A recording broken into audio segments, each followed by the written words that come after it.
Chapter 384. Hearing Imo Xiaoyao's words, Feng Zhiyao felt his heart suddenly become clear. He smiled with some shame and said, "I'm thinking too much. Prince probably already has an idea. Then, the Mahist army will be on high alert and wait for the enemy to come. However, this subordinate thinks that it's best not to face Mo Jingqi's people from the start." Imo Xiaoyao looked at him with raised eyebrows.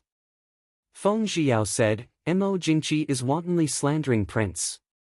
If we face Mo Jingqi from the start, I'm afraid that Prince will be accused of plotting a rebellion." Mo Xiaoyao gave a light snort and clearly didn't care. He only asked, "What is the reaction of the Mahist army soldiers?" "The Mahist army has been suppressed by Mo Jingqi all these years. They are very clear about this matter. Naturally, they will follow Prince's orders." Feng Zhiyao felt a bit helpless. He really didn't understand why Prince didn't even consider refuting the dirty water that Mo Jingqi had poured on him. Even he was clear about the importance of the people's hearts, but Prince didn't seem to care about this problem at all. As if he saw through Feng Zhiyao's thoughts, Mo Xiaoyao said lightly, "No matter how you argue, the Mahist army is gradually leaving the Chu state. No matter how much you say, in the eyes of many people, you're just trying to cover it up. Mo Jingqi likes to play, so I will play with him. He has been spoiled by the late Emperor and Empress Dowager. The world of those who win the hearts of the people, does he think it's that easy to win the hearts of the people? Don't worry about Mo Jingqi. Send a message to Han Mingxi and ask him to come back to see I. Also, tell Ling Haoyu to come back as soon as possible. I have something to tell them." Feng Zhiyao nodded in agreement. When Ling Haoyu was mentioned, Feng Zhiyao hesitated for a moment before asking, "Prince, do you think General Murong should?" Murong Shen was also considered a famous general of Dechu state, and had once followed Mo Lufang. Now, Murong Shen's only daughter was the wife of Ling Haoyu, one of Mo Xiaoyao's most trusted men. So it was natural to draw Murong Shen to his side. Mo Xiaoyao pondered for a moment, then waved his hand and said, "Not for now. General Murong is definitely Mo Jingqi's first suspect, and he is definitely surrounded by spies. As long as Mo Jingqi doesn't do anything to General Murong, there's no need to alert him for the time being. The South also needs a reliable general to guard it. Although I don't like Mo Jingqi, I don't want those southern barbarians to set foot inside the Great Pass." Hearing Mo Xiaoyao's words, Feng Zhiyao knew what to do. Mo Xiaoyao obviously had confidence in Murong Shen, but now he still needed Murong Shen to stay in the south. Tilting his head and thinking, Feng Zhiyao also understood Mo Xiaoyao's idea. If talking about the surrounding countries, which one did Feng Zhiyao hate the most, he would definitely choose Nanzhao. Different from the valiant Xiling and northern tribes, the Nanzhao tribes had different fierce customs, but they were definitely the most xenophobic of all the countries. And those messy and dazzling poisonous insects and ants, Feng Zhiyao really didn't want to imagine what would happen if they turned the beautiful and rich central plains into a place full of poisonous insects and snakes. "I understand. I'll do it immediately." Mo Xiaoyao nodded and asked Feng Zhiyao to leave. Feng Zhiyao cupped his hands and left. Looking at Mo Xiaoyao, who was sitting behind the desk and lost in thought, he moved his lips and wanted to say something. But in the end, he swallowed his words and quietly left the study. Yili walked back with a basket of wild vegetables in the sunset. Her beautiful face was a healthy red in the sun, and small beads of sweat appeared on her forehead. Although she was already well, it was still a bit difficult for her to go up the mountain while being more than 7 months pregnant. Taking advantage of the good weather today, she went to the small river where Dr. Lin found her. The winding but rapidly flowing river was obviously not the same as the one she fell from. It was not even a branch of the river. At the end of the river was a waterfall falling from a high place, but Yili knew that she definitely didn't fall from the waterfall. That waterfall was at least 20 meters high, and there was also the shallow river below. Even if the gravity of the fall didn't kill her, it would definitely be enough to kill her. So, it was very likely that there was an underground river below the waterfall, and she might have been washed out from there. Unfortunately, looking at the rapidness of the water, even if her guess was correct, It was not a suitable way to go back. Furthermore, she was pregnant, so it was even more impossible. Helplessly giving up on the idea of going in to investigate, Yili gathered some wild vegetables and fruits that she could use before strolling back to the small village she had lived in for several months. Dr. Lin and Yili's hut was at the outermost edge of the small village. At this time, it was already time for smoke to rise from the chimneys of the houses. In the small village, there was not a single person to be seen. From afar, Yili saw that there was no smoke coming from Dr. Lin's hut. She raised her eyebrows in confusion. Master hasn't returned yet. Didn't he say that he wouldn't go out today? Slowly walking into two small wooden huts not far from each other, Yili's beautiful eyebrows gradually furrowed. There were people in Dr. Lin's hut, and there was more than one. Normally, there wouldn't be anyone in the village at this time of the year, and, from the sounds, it seemed like they were trained. Putting down the basket, Yili carefully held her belly and walked to the back of Dr. Lin's hut. Near the study, there was a small window. Although Dr. Lin didn't like to read those books, he cherished them very much and often opened the window to let in some fresh air. As she approached the opened window, she heard the sounds from inside become clearer. It was obvious that these people were in the study. Yili carefully held her breath and walked to the window. Through the gap, she looked inside. Dr. Lin sat on an old chair with a cold face. There were two men standing in the study. One of them was talking to Dr. Lin, while the other was rummaging through the rows of bookshelves, looking for something.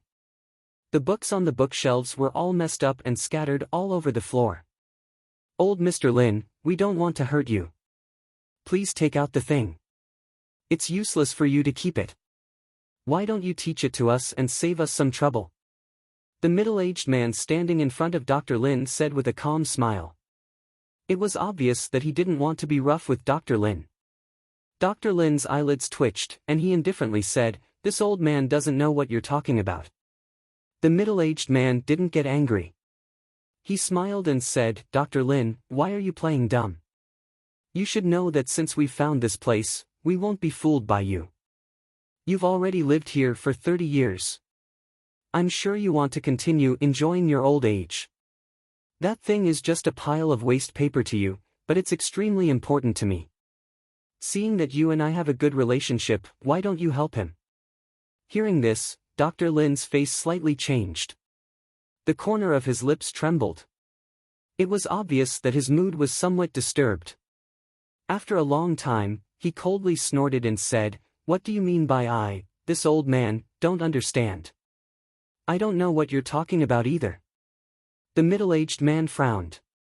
He looked at Dr. Lin with displeasure and said, "Old Mr. Lin, that thing was originally my family's heirloom. It's only natural that we want it back. If you keep it for yourself, you're going too far." Dr. Lin coldly snorted. He closed his eyes and didn't say anything else. The other man had already searched the entire study but didn't find anything. He said with annoyance, "It's not here." The middle-aged man didn't have much patience. He looked at Dr. Lin with an unfriendly gaze. "Dr. Lin, I've told you that because of your kindness in raising me, we have to be polite to you. However, it's best that you don't refuse a toast only to be forced to drink a forfeit." Dr. Lin opened his eyes and looked at him. He indifferently said, "This old man hasn't drunk wine for 30 years. You can leave. If he wants something, let him tell me." Chapter 385. The man smiled disdainfully, "I have a lot of work to do every day. How can I waste my time on such a small matter? Dr. Lin, if you're still so stubborn, then don't blame me for offending you." He raised his chin slightly and gestured to the man beside him. The man stepped forward and grabbed Dr. Lin. He sneered, "Dr. Lin, I'm sorry. Our superiors have ordered us to get the item." Dr. Lin closed his eyes again and refused to speak. A trace of impatience flashed across the man's face. He grabbed Dr. Lin's arm and was about to twist it. Dr. Lin was already over 60 years old and wasn't a martial artist. If he were to twist his arm, it would at least break his entire arm. Crack! A faint sound came from outside the window. The man's hand stopped and he looked at the middle-aged man in confusion. Who's there? The window shook slightly, but they didn't see anyone. The man frowned in confusion. He put down Dr. Lin and walked to the window. He looked left and right before poking his head out. A pair of slightly cold white hands suddenly reached out and clasped his neck. He only felt a chill on his neck, and then a sharp pain, and then he lost consciousness. Seeing his companion suddenly fall on the window, a trace of fear flashed across the middle-aged man's face. Originally, because this wasn't a difficult task, they didn't bring too many people. They didn't expect this small village to be hiding a mysterious expert. Who is it? Come out. The middle-aged man said sternly as he stared at the empty space outside the window. Looking at Dr. Lin, the middle-aged man pulled Dr. Lin to stand in front of him. He carefully stared at the window and retreated outside. Whoosh! A gray figure quickly passed by the window. The middle-aged man's eyes widened, but he only saw a dark light quickly shoot in. His throat suddenly felt cold. He lowered his head and stared blankly at a rough-looking wooden hairpin inserted in his throat. He stiffly fell back. Who is it? Seeing his companion suddenly fall on the window without a sound, the middle-aged man stared at the window with vigilance. His voice trembled unconsciously. He glanced at Dr. Lin standing to the side and quickly stepped forward, holding him in front of him and slowly walking forward. Who's outside? Come out. The middle-aged man's back began to sweat. Originally, he was only here to deliver things to his master. It wasn't a difficult task. Therefore, they didn't bring too many people. They didn't expect that there would be a hidden master in such a secluded mountain village. Come out. If you don't come out, I'll kill him. Grabbing Dr. Lin, the middle-aged man stared at the window but didn't move forward. Instead, he slowly moved toward the door of the study. Shwa, a gray shadow flashed past the window. The middle-aged man's eyes widened. The gray shadow flashed by so quickly that he couldn't see what it was. Clenching the dagger in his hand, the middle-aged man gulped and retreated to the door with Dr. Lin. Just as he was about to reach the door, the window creaked and shook. The man was startled and hurriedly pointed the dagger at the window, only to see a dark light shoot out. The man opened his mouth and weakly lowered his head, only to see a somewhat rough wooden hairpin inserted in his throat. He blinked his eyes, but found that there was nothing he could do. He could only let go of Dr. Lin and fall backwards. Dr. Lin looked down at the middle-aged man lying on the ground with his eyes wide open. Of course, he knew who the owner of the hairpin in his throat was. He raised his head to look at the window, but Yi Li's figure didn't appear. After a while, heavy footsteps came from outside the door. Yi Li appeared at the door of the study. Seeing Dr. Lin in a daze, she worriedly asked, "Master, are you all right?" Dr. Lin shook his head silently and looked at Yi Li. Yi Li forced a smile. "Did I scare Master?" Dr. Lin sat down on a chair in exhaustion. After a while, he said, "At first, this old man felt that you weren't simple. Now I know that I was wrong. I won't ask where you came from. You can leave by yourself later. It's not safe here." Yi Li looked at the corpses on the ground and by the window and frowned. It wasn't a good idea to talk in a room with two corpses, but she didn't have the strength to deal with the two corpses. Yi Li found a place to sit down and comforted the uneasy baby in her stomach. She frowned and smiled bitterly. "Master, in my current state, where do you want me to go? Not to mention the possibility of encountering poisonous snakes and fierce beasts, she couldn't even bear the exhaustion of crossing mountains." Dr. Lin sighed and shook his head. "Do you think I'm chasing you away? This old man has to go. If I don't go, I'm afraid I'll implicate the innocent people in this village." When he said this, the old man's expression became sad. For an old man in his 60s to leave the place he had lived in for decades, it wasn't something that could make him happy. "Is it Lin Yuan?" Yi Li asked softly after a moment of silence. Dr. Lin was stunned. After a long silence, he let out a long sigh. If Dr. Lin didn't want to say, Yili didn't want to force him. Although she didn't know what Lin Yuan wanted from Dr. Lin, she didn't want Dr. Lin to think of her as someone who coveted his treasure. After thinking for a moment, she said, if Master doesn't want to give it to him, why not destroy it? To cut off his thoughts? If he was raised by Master since he was young, who else would Master give it to? Dr. Lin forced a smile and shook his head. He stood up and walked to the door. Yili didn't move. She looked at the two corpses with some annoyance. If it was in the past, it wouldn't be difficult for her to deal with the two corpses. But now, it was impossible. Dr. Lin was old and there was no way she could let him deal with these things. Just as she was thinking about it, Dr. Lin returned with a plain porcelain bottle in his hand. He walked to the middle-aged man lying on the ground and opened the bottle to shake out some of the powder. Then, Yili was surprised to find that the moment the powder touched the corpse, it emitted a pungent smoke and began to corrode the corpse on the ground. In less than a moment, the originally burly man was left with a puddle of water on the ground. Even his clothes weren't left.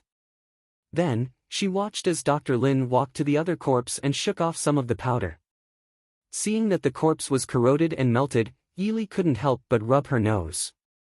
After being together for so long, she realized that her unknown master was actually so cruel. Seeing Dr. Lin calmly deal with the two corpses, Yili was now convinced that her actions didn't scare the old doctor. Looking at his practiced and calm appearance, he clearly wasn't a novice.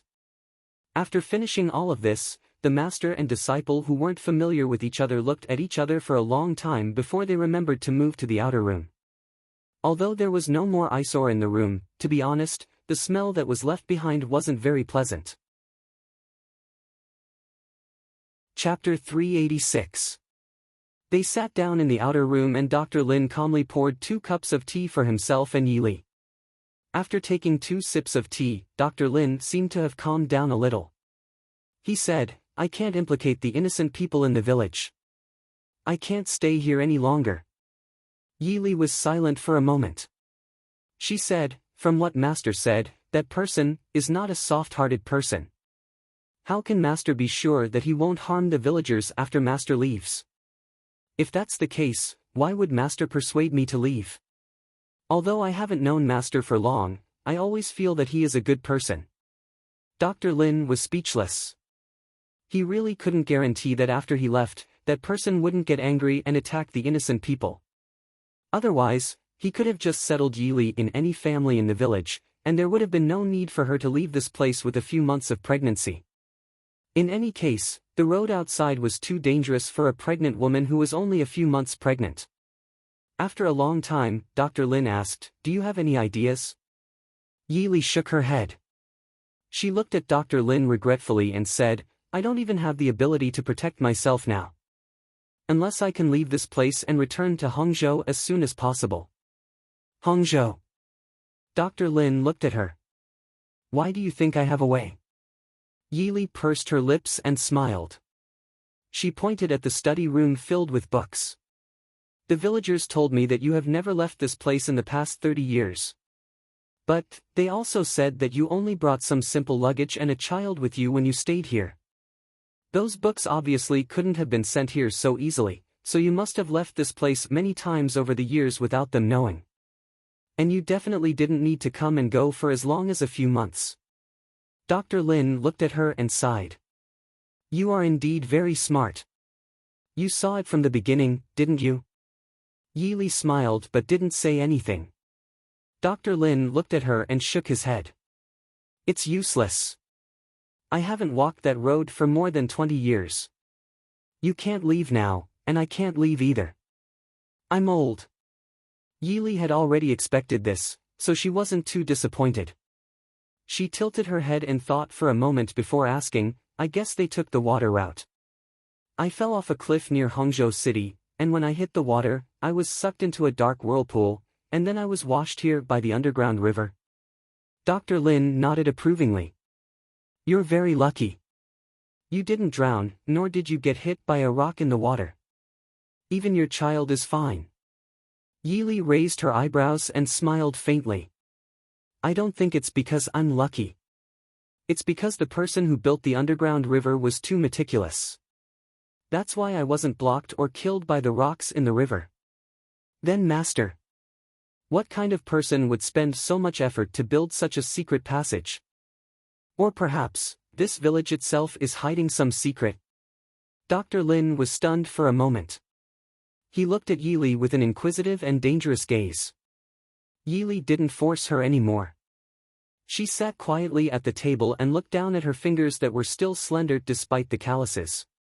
This pair of hands had just easily broken a person's neck 15 minutes ago. Girl, who exactly are you?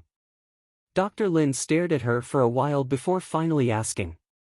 Yili muttered to herself for a moment before softly saying, if Master really hasn't left this place in 20 years, then who I am doesn't have any meaning to you, right? Dr. Lin looked at her and said, I need to at least know that you aren't someone from the Dechu State's imperial family. Yili sighed softly in her heart. Dr. Lin's question revealed a lot of answers. Shaking her head, Yili said with certainty, I'm not someone from the Dechu State's imperial family. Although Mo Xiaoyao's surname was also Mo, and he had the same ancestor as the Dechu State's founding ancestor, in terms of blood relations, they were very distant. If it wasn't for the fact that they had a hereditary title, they wouldn't have any connection to the imperial family. And in everyone's understanding, it seemed that the Mahist army and the Dechu State's imperial family were very clear. Therefore, Yili didn't feel any burden in believing that she wasn't related to the Dechu State's imperial family. After receiving Yili's answer, Dr. Lin's expression relaxed a lot. Yili looked at him seriously and asked unexpectedly, Master, what relationship do you have with the previous dynasty's imperial family? Dr. Lin stared at Yili in a daze. He clearly didn't think that Yili would ask such a question. After a while, he asked, why do you think I have any relationship with the previous dynasty's imperial family? Yili opened her lips and gave a faint smile. She carelessly played with the rough teacup in her hand as she said, Master is so concerned about whether or not I have any relationship with the Dechu State's imperial family.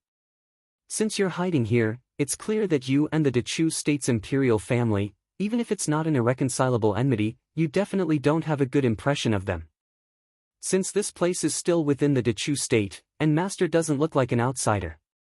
Also, from the river where I fell off the cliff to the place where Master saved me, I estimate that the distance in a straight line is at least 20 li. That kind of underground man-made waterway isn't something that just anyone can build. Also, it's very strange to build an exit in such a small village that's isolated from the rest of the world. Finally, it's said that this village has a history of nearly 500 years. Also, the ancestors have decreed that the villagers can't read for generations. I feel that they didn't hide here by chance. They were protecting something. Although it's very likely that most of the villagers don't know, there are still some people who know, right? Dr. Lin couldn't help but sigh as he looked at the woman in front of him. You know too much. Yili blinked innocently and looked at the old man in front of her. Master, do you want to kill me to silence me? Just like those two people just now. After saying this, Yili pointed to the inner study. Dr. Lin couldn't help but twitch the corner of his mouth. Who killed those two people? Dr. Lin shook his head helplessly and said, You don't need to test this old man. I can see through your actions just now. It's still not certain who will kill who. Yili smiled as she raised her teacup. She made her smile even more pure and kind. A master for a day is a master for life. This disciple definitely won't do such a disgraceful thing. Master, why don't we think about what we should do in the future? Since we all want to live well. Dr. Lin glared at her unhappily and said, It's you who wants to live. I'm an old man who has lived long enough. Yili smiled as she poured him a cup of tea and said, The neighbors in this village haven't lived long enough. At the mention of these simple villagers, the old man's hand that was holding the teacup tightly clenched. His expression was conflicted and apologetic. These people, they are all descendants of loyal officials, but after so many years, they've probably already forgotten about their ancestors. Actually, there's nothing bad about this. Isn't a peaceful life 100 times better than those people outside? But, if they lose their lives because of those old matters? I really. His heart couldn't bear it. While listening to Dr. Lin's words, Yili tried hard to recall what she could remember about the previous dynasty. A place like the Northwest had been considered remote since ancient times. At least, compared to the prosperity of Chujing and Jiangnan, it wasn't a good place. Yili really couldn't understand what the previous dynasty had to do with this place. After a long time, a thought flashed through her mind. Yili blinked and asked tentatively, "Is the previous dynasty's imperial tomb here?" Chapter 387. Looking at Dr. Lin's shocked expression, Yili knew that she had guessed correctly. The imperial tomb of the previous dynasty. Yili's mind quickly flipped through the ancient history books. The previous dynasty had existed for more than 370 years and had experienced 21 emperors. Among them, other than the last emperor who was buried by the Dechu state's ancestor as a noble, the tombs of the other 19 emperors were either destroyed in the chaos of war or looted by tomb robbers. Almost all of them were destroyed. However, there was one emperor whose tomb no one knew the whereabouts of. That was the tomb of the founding emperor of the previous dynasty. Yili suddenly thought of something. The royal family of the previous dynasty seemed to be surnamed Lin. As if sensing Yili's gaze, Dr. Lin looked at her and lightly said, "Don't think too much. I'm not a descendant of the previous dynasty. Then it can't be Lin Yuan, right? If Lin Yuan was looking for the tomb of the previous dynasty's emperor, then it was reasonable to say that it was his tomb." Dr. Lin remained silent. Yili was speechless and looked to the sky. So? She guessed correctly again. Ever since she woke up from her coma, this was the first time Yili felt such a headache. The previous dynasty had been destroyed for more than 200 years. At least in the past few decades, there was no news of any remnants of the previous dynasty wanting to revive the country. But who could say for sure about national enmity and family hatred? Although the Ding Palace wasn't the current ruler, at least half of the previous dynasty's destruction was fought by the first-generation Prince Ding, Mo Lanyan. Therefore, Yili wasn't sure if those remnants of the previous dynasty hated the Dechu state's emperor more or hated Prince Ding more. And now, she had obviously landed in a place where remnants of the previous dynasty gathered. But what was worth celebrating was that the residents living here, other than a few highly respected people, didn't seem to know about the change of dynasty. They were obviously not interested in who was the emperor. Seeing her holding her chin and her expression changing, Dr. Lin didn't say anything. After all, this kind of thing wasn't something that ordinary people could accept. After a while, Yili finally sorted out the chaotic thoughts in her heart and asked casually, "Master, do you want to restore the country?"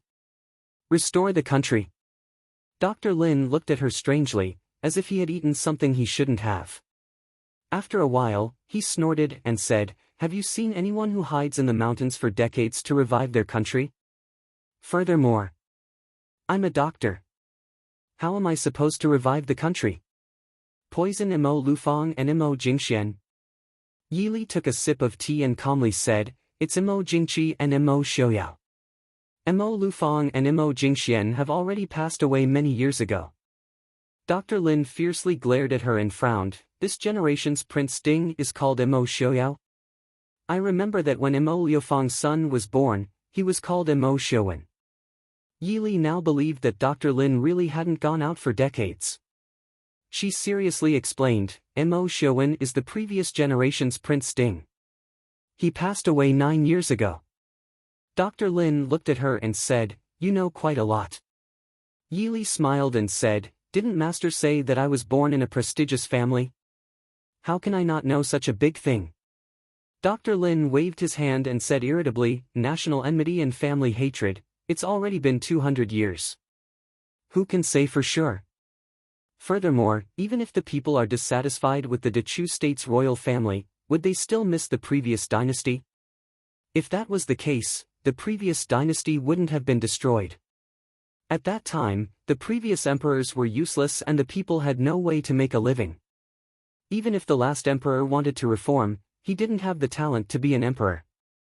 In the end, He couldn't turn the tide and could only watch as the country was destroyed.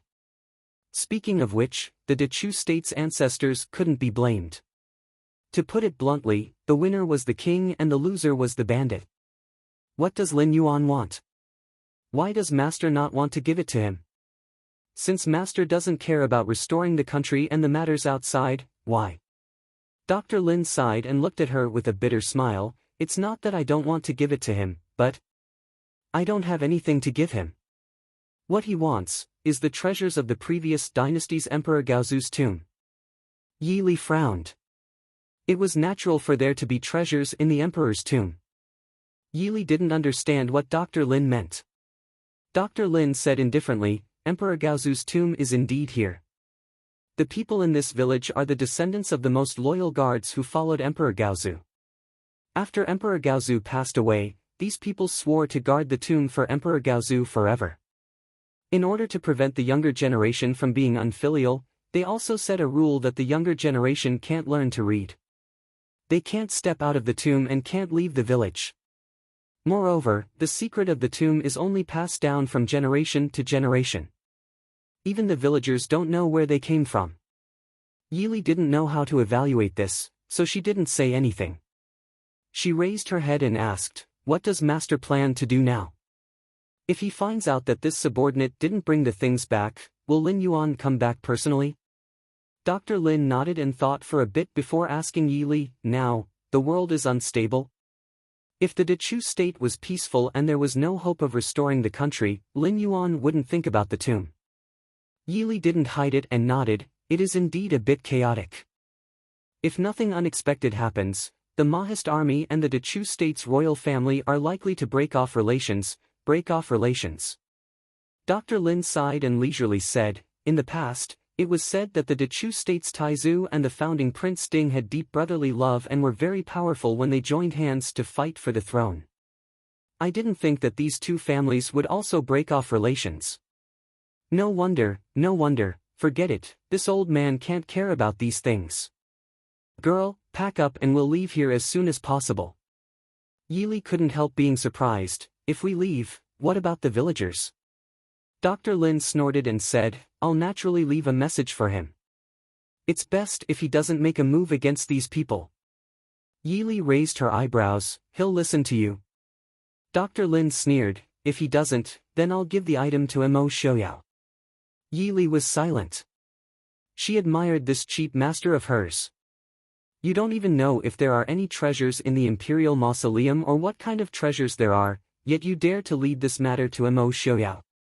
Do you want Mo Xiaoyao to die, or do you want Lin Yuan to die? Master, why don't you find someone else? How about Shiling's Genom of Gojoseon and Lei Jinting? Yi Li advised sincerely. Looking at Dr. Lin's appearance, it was clear that he still had some feelings for Lin Yuan. Yi Li still didn't want him to go against Mo Xiaoyao.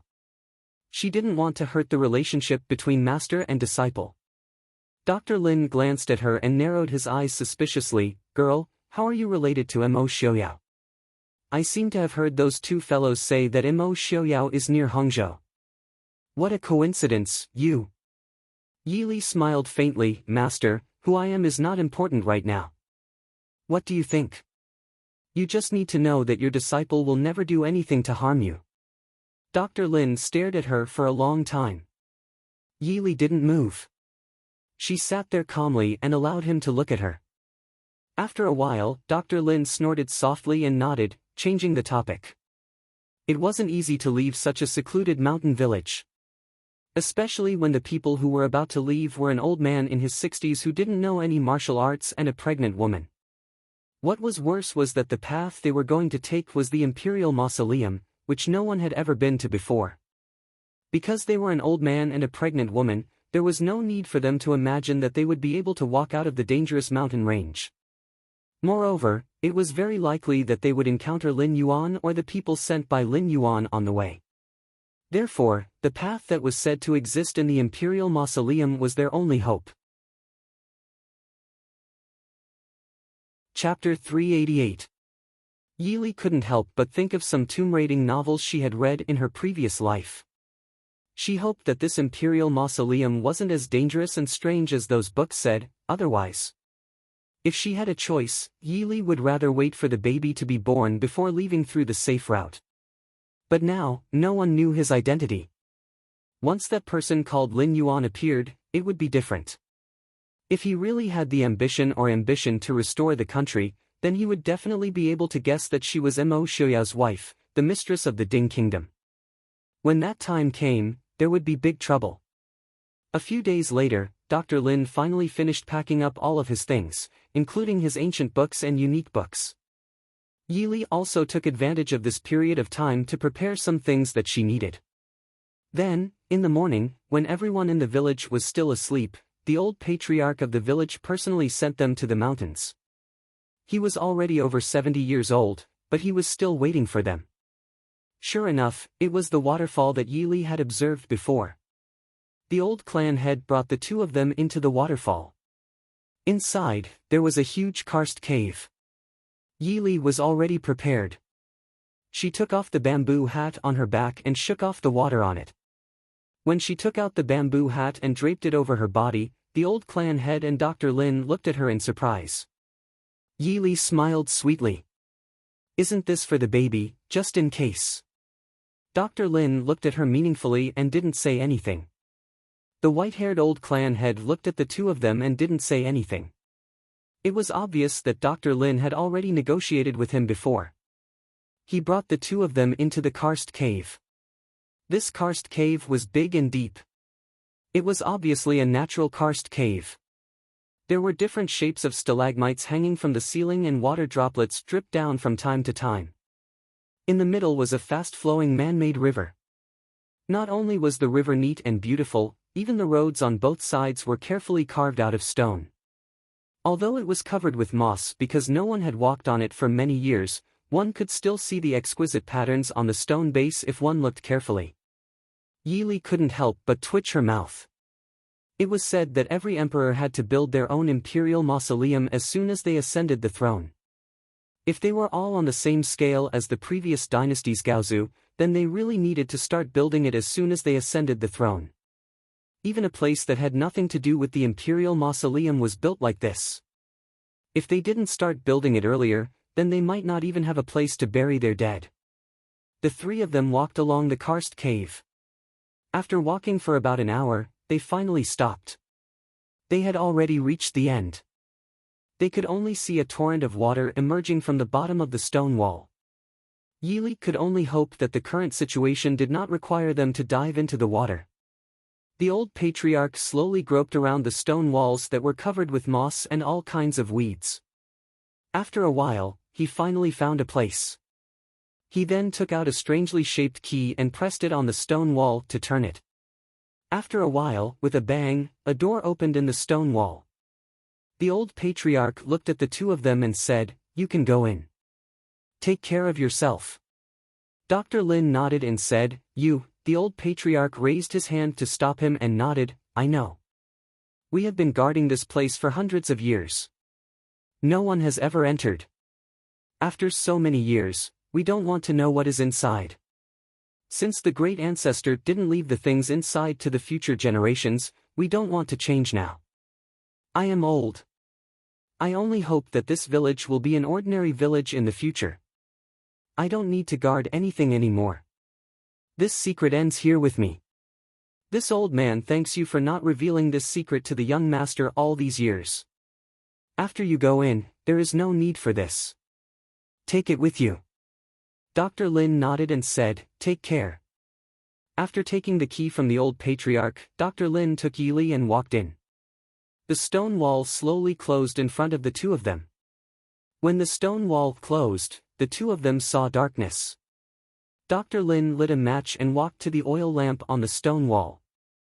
Soon, the candlelight on the stone wall shone on the bronze mirror diagonally opposite. Then, the light refracted and shone on another bronze mirror. In a moment, the originally thin and dark passage became bright. Yili raised her eyebrows and followed Dr. Lin without saying a word. The passage was quiet. Only the sound of the two people's footsteps could be heard. Yili observed the walls on both sides as she walked. She had to say that the former Emperor Gaozu was indeed rich and imposing. As the princess consort of Dingwa, Yi Li had participated in the imperial mausoleum sacrificial ceremony once or twice. She had also entered the former emperor's underground palace. Although she was only at the outermost part, she had never seen such an inconspicuous passage carved out of marble. The dragon-shaped reliefs on the walls and on the ground were lifelike. The eyes of each dragon were inlaid with various colored gems. The rich and domineering aura of the emperor and the royal family rushed out. The two of them walked along the passage and did not encounter any of the legendary traps. In this kind of imperial mausoleum that did not see the light of day, Yi Li could only estimate the direction and distance they were walking. After an hour, they finally arrived at a side room. The oil lamp in the hall suddenly filled the room with a fragrance. Yi Li cautiously took a few steps back to stay away from the oil lamp. However, she quickly reacted. This fragrance was not poison. It was ambergris. However, it was still not good for pregnant women. Yi Li should stay away from it as much as possible. Dr. Lin lowered his head to look at the shabby map in his hand as he looked at the empty room. Rest first. You are tired. Yi Li looked at the map in his hand and asked curiously, since the old clan leader does not want the treasures in the imperial mausoleum to see the light of day, isn't he afraid that we will come back and take the treasures away? Dr. Lin turned to look at her and calmly said, "It is said that, the entrance we entered the imperial mausoleum cannot be opened without a key. And the exit we are going to leave, can only be opened once. Each time, it can only be opened for 15 minutes. Yi Li could not help but sweat. Master, are you sure that the exit has not been opened by anyone? The term master clearly made the old man's mood better. His expression relaxed and he said, if it has been opened, what will you do? Yi Li smiled and helplessly said, then I can only accompany you in life and death. But my poor baby. Dr. Lin could not help but smile. He looked at her and said, this child is very lucky.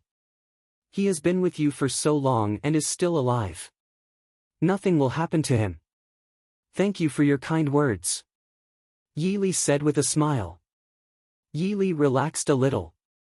Still confused, she asked, what did the founding emperor of the previous dynasty leave in the imperial mausoleum? And why did the old clan leader not want Lin Yuan to take it? Dr. Lin calmly said, I don't know. But the great ancestor had ordered the guards to not spread the treasures. As for the old clan leader, they just want to live well. Yi Li raised her eyebrows. Dr. Lin said, Lin Yuan grew up in the village. The old clan leader naturally knows his nature. If he does not take the treasures, then it will be fine. But if he does, then no one in the village will be able to live. Yi Li was puzzled. Dr. Lin waved his hand to show that he had no intention of saying more.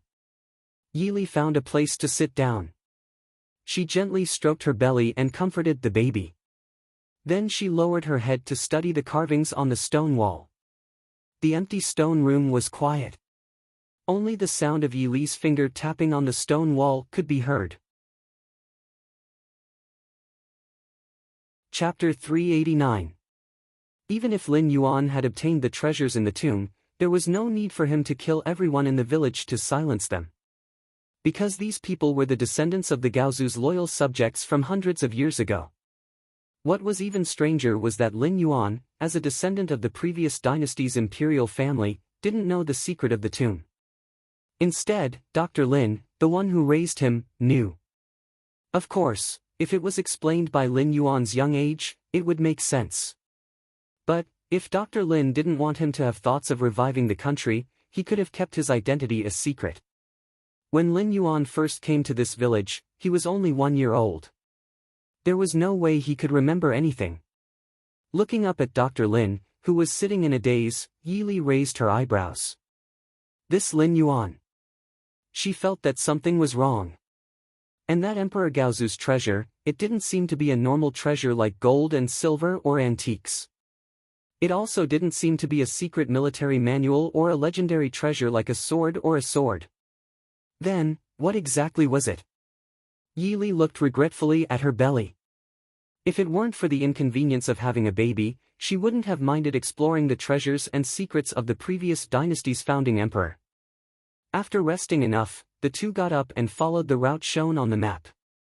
Regardless of whether the tomb was dangerous or not, the feeling of being in this enclosed space was not pleasant. Along the way, Yi Li habitually memorized the route they took.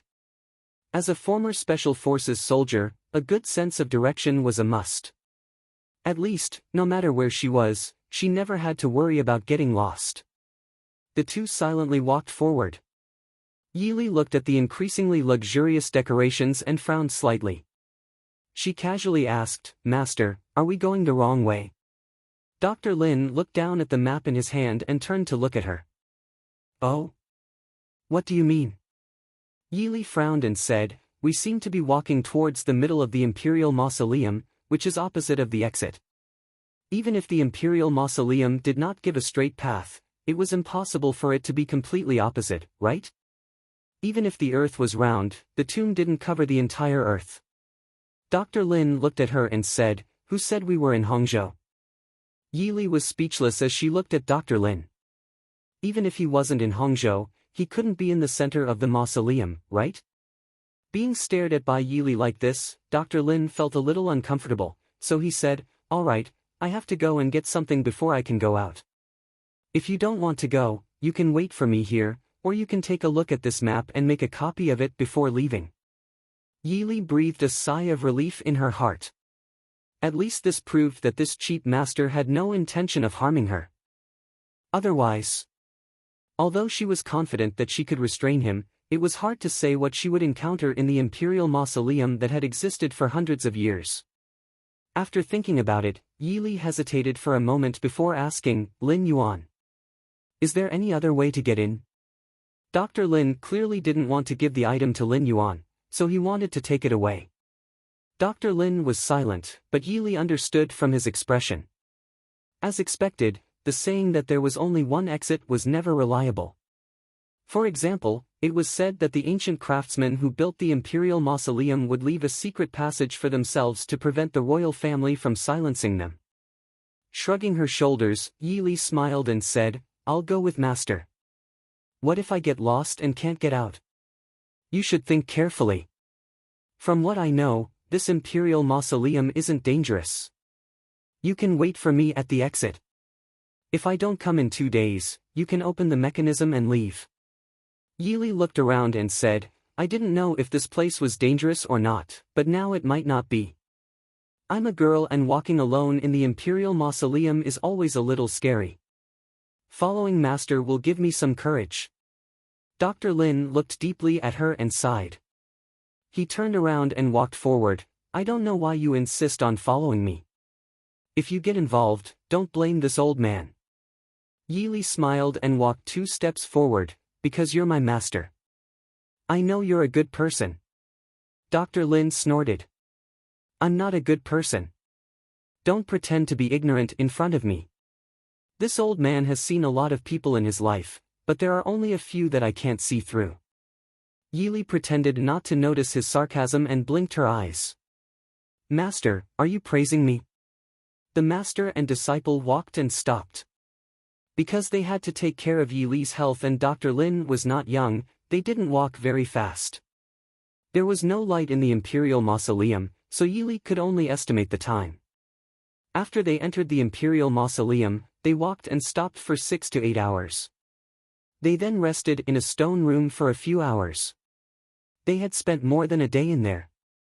But the two of them had only just reached the entrance of the Imperial Mausoleum. Standing in front of a majestic palace door, Dr. Lin turned to Yi Li and said, "Be careful when you go in. Don't touch anything you shouldn't touch. If you trigger any traps, don't blame me for not warning you." Yi Li looked at him. "Master clearly said that there wasn't any danger in here." Dr. Lin snorted and a proud expression appeared on his face. "Of course there isn't any danger if you follow me. If you follow someone else, then it might not be so. Previously, when we were outside the Imperial Mausoleum, it was just a smokescreen. There are at least 5 times more traps inside than outside." Yi Li wiped the non-existent sweat from her forehead. "Master, your disciple feels like we've fallen into a trap. What would have happened if I hadn't come in with you? Dr. Lin's lips twitched without a trace of a smile. The traps at the exit aren't any less than inside. Also, the map to decipher the traps is placed together with the treasure. You know so well, Yi Li muttered in a low voice. The mausoleum was silent, so Dr. Lin naturally heard Yi Li's voice clearly. He smiled proudly and said, "This mausoleum was designed and built by our ancestors. Do you think there's anyone in this world who knows it better than me?" Yi Li raised her eyebrows and followed closely behind Dr. Lin. After entering the Imperial Mausoleum, Yi Li finally understood what an Imperial Mausoleum was. No one knew what the inside of Emperor Qin's mausoleum was like.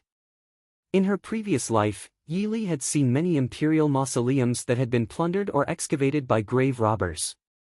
They could only be considered historical remains. Yi Li remembered that the historical records had once recorded the Emperor Qin's mausoleum. Through the 3 springs, copper was poured into the coffin.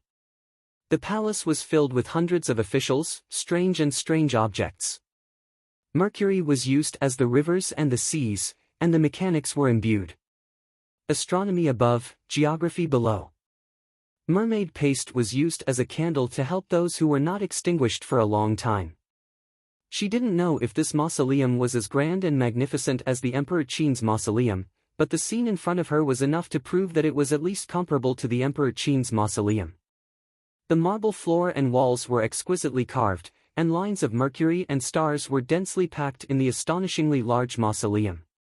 She raised her head to look at the stars in the sky, which were all illuminated by various luminous pearls.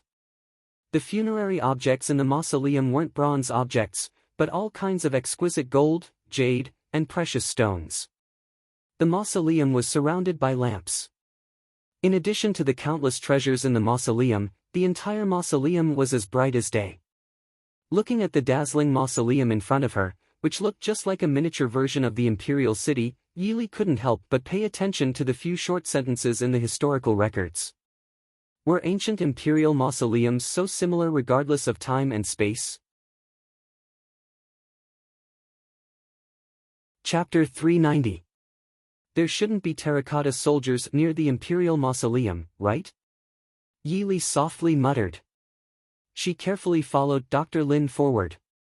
Even though everything in front of her was a rare treasure, she had no intention of touching it. Dr. Lin turned around to look at her. "How do you know there are terracotta soldiers?" Yi Li was shocked. "There really are. Could this previous dynasty's great ancestor be the reincarnation of Qin Shi Huang?" Yi Li shook her head to get rid of the wild thoughts in her mind. The Qin Shi Huang swept through the 6 directions.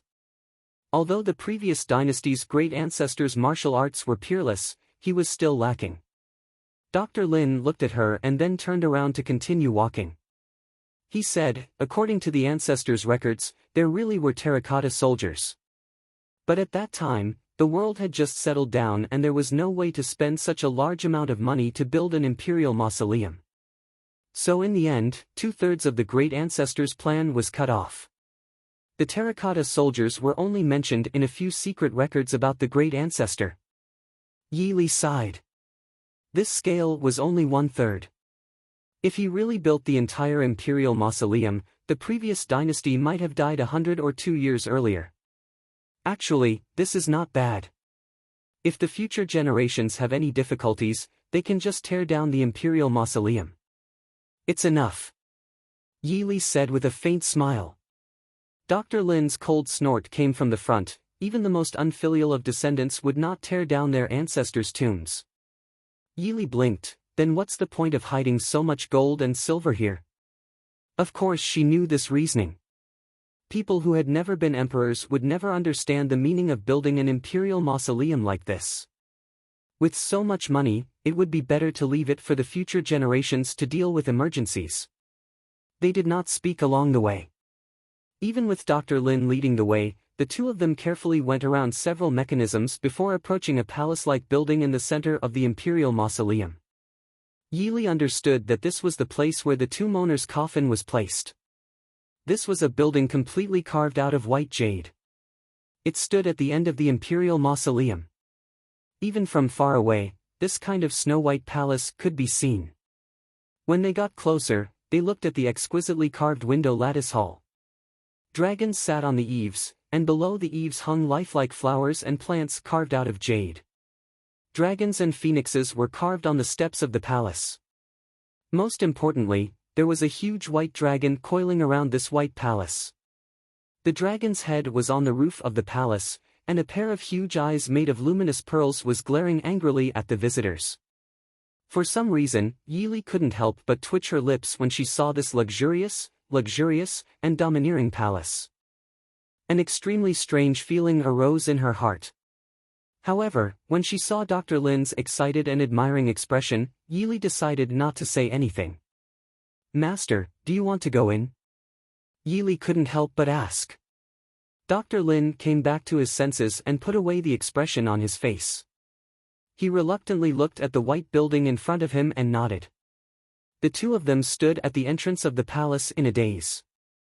The gate of the palace was shut tight, there was no lock or anything else. There was only a piece of black jade engraved with words, surrounded by coiling dragons. The two of them looked at it carefully. There were a few simple words arranged without any pattern, but these words were moving. It was clear that they needed someone to rearrange them. Yili raised her eyebrows and looked at the words in front of her: Sweep, He, Lu, Jun, Xia, Heng, Lin, Tian. It was a very simple 8-character game. When put together, it should be Sweep 6, Lord descends under the heavens. Seeing Dr. Lin move the words on the door, Yili frowned slightly. She didn't know why, but she felt a sense of unease. However, after looking at it carefully for a long time, she still couldn't figure out what the problem was. Yili could only stand to the side and carefully look at Dr. Lin. Suddenly, Yili seemed to see the words on the side of the door twist strangely. Yili blinked, trying to determine if she was hallucinating or if she really saw something. She carefully looked at the word Tian and finally found that the bottom part of the word Tian was a little crooked for some reason. Moreover, if she looked carefully, she would find that something was slowly squirming. Yili's mind raced. Something quickly flashed through her mind. She didn't have time to think carefully. She stretched out her hand and pulled Dr. Lin, who was lowering his head and moving the words, away. "Aya!" Dr. Lin cried out in alarm. He didn't need Yili to pull him back. He looked at his fingers in shock. 2 of his fingers were stuck with some strange black things that were slowly squirming. His fingers were also being corroded at an extremely fast speed. Dr. Lin's expression changed greatly. Yili didn't have time to think carefully. She grabbed Dr. Lin's hand and slashed the sharp dagger in her hand. The skin and part of the corroded flesh on Dr. Lin's 2 fingers were cut off and fell to the ground. Then, the 2 of them were shocked to find that the rotten flesh on the ground was actually continuing to corrode the white jade foundation on the ground. They both turned to look at the door. The image on the door was gradually becoming blurry. More and more black things were squirming on it, as if they were about to break free. Yili pulled Dr. Lin back 2 steps and said, "Master, we're in big trouble. Let's go." Dr. Lin looked at his right hand that was still bleeding. His expression was very ugly. The secret ancestral records didn't mention this. Yili said, "It's clear that the ancestor of the previous dynasty tricked you. What is that thing?" The 2 of them quickly walked down the steps of the palace. But it was clear that the owner of the tomb didn't plan on letting the intruders off so easily. The piers that were originally built on the surface of the Mercury River for people to cross suddenly sank to the bottom of the water. Yili even heard cracking sounds in many places. It was clearly the sound of some mechanisms being activated. Not to mention that none of them could jump over the Mercury River. Even if they could, the following mechanisms and hidden weapons wouldn't be easy to deal with. The designer of the tomb definitely wouldn't have not considered the possibility that the intruders could be a martial arts expert. The 2 of them turned back to look at the door. The black things were already beginning to grow bigger. The writing from before couldn't be seen at all. Some of them had already separated from the body and were flying out like small insects. The 2 of them had seen the power of those small insects. Dr. Lin only touched a little bit and 2 of his fingers were corroded. There was also a hole the size of a wine cup in the white jade foundation.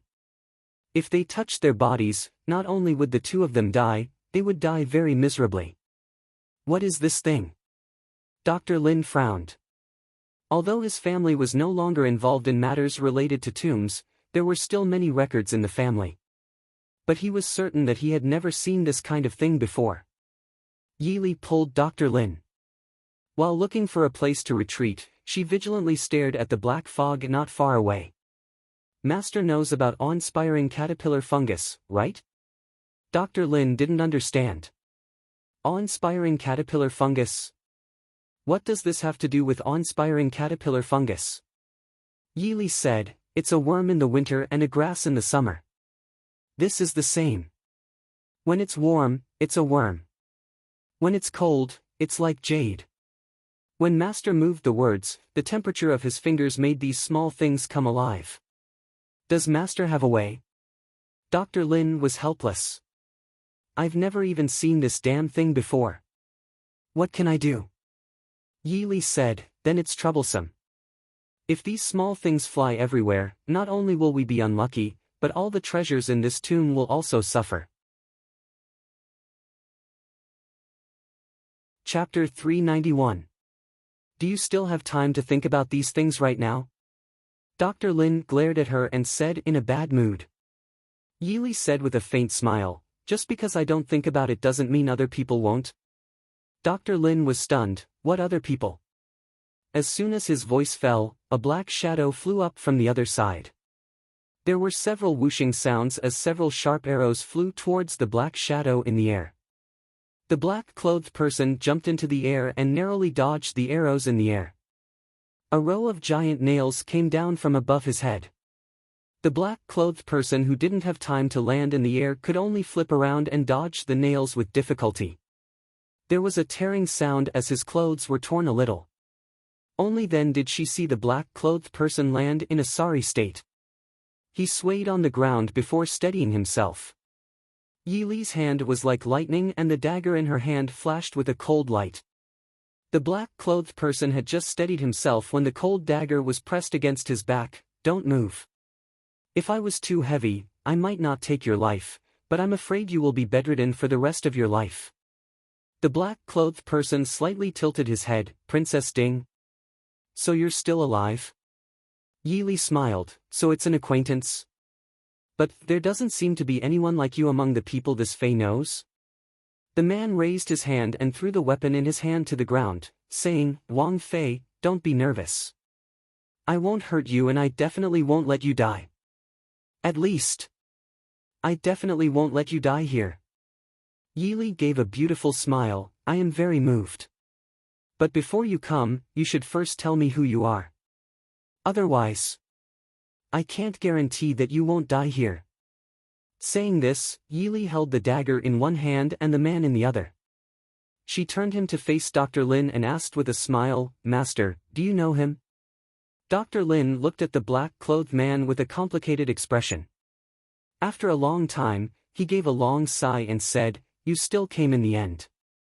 The man said matter-of-factly, I just came to take back what belongs to me. What's wrong with that? Yi Li tilted her head to look at the 2 people. She smiled and said, I'm more and more curious about who you are. The man smiled and said, Why don't you come to the front and take a look yourself? The tomb was quiet. Yi Li glanced over the shoulder of the man in black and saw Dr. Lin standing opposite her with a tense expression. After a moment of silence, she suddenly chuckled and took the initiative to let go of the dagger against the man in black and took a few steps back. Seeing Dr. Lin's surprised expression, Yi Li smiled and said, It's just a joke. Now that we're in the same boat, if we make a fuss, we might not be able to leave.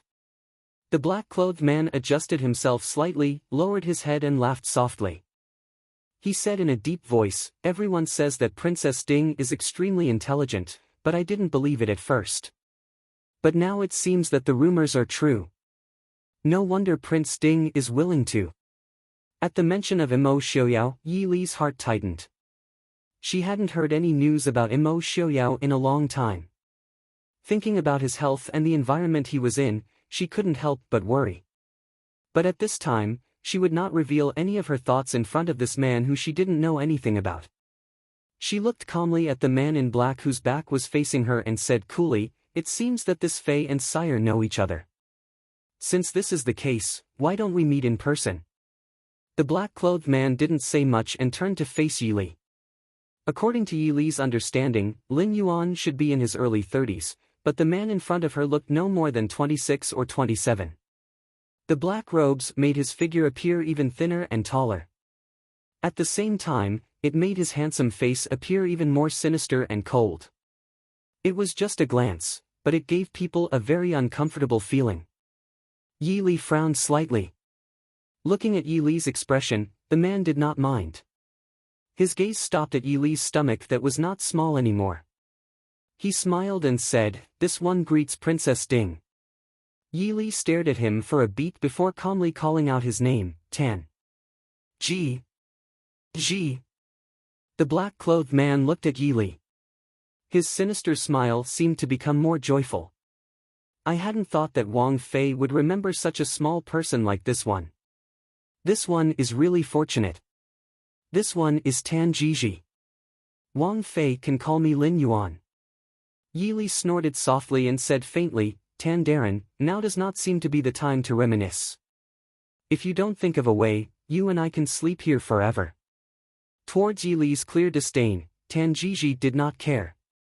He said calmly, "Wang Fei is right." Finishing, he turned to look at the growing black mist at the door. They could only rejoice that these things seemed to like to gather together and not fly around by themselves. Otherwise, they would be in even greater trouble. Tan Jiji turned his head to look at Yi Li and asked, "Since Wang Fei has some understanding of these things, do you have a way to deal with them?" Yi Li also understood that this was not the time to bargain. She said faintly, "These things become insects when they are hot and jade when they are cold. Tan Darren does not need this Fei to say more, right?" Tan Jiji rubbed his chin and said in a low voice, "Cold. I understand. Wang Fei, please wait a moment." Finishing, Tan Jiji rose into the air again and flew towards the other side. It was clear that he wanted to find something. At the same time, he was met with an endless barrage of hidden weapons and sharp arrows. Fortunately, Tan Jiji seemed to have a good understanding of this tomb. Even though he was in a sorry state, he was not injured. With a few leaps, he disappeared into the palace and jewels on the other side. Yi Li pulled Dr. Lin further away. Dr. Lin looked and stopped her from leading the way. The inside of the tomb was not as safe as the tomb passageways they had walked through before.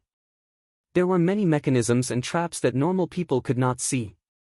When there was no place to retreat, Dr. Lin stopped and turned his head to look at Yi Li.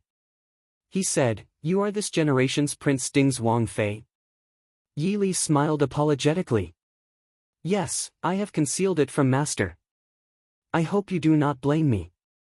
My surname is Yi and my given name is Li." Dr. Lin snorted softly. "What you are called has nothing to do with me. How do you know Lin Yuan?" Yi Li's eyebrows rose slightly. "I have met Tan Darren once. He is the advisor of the Dechu State's Emperor's Imperial Study.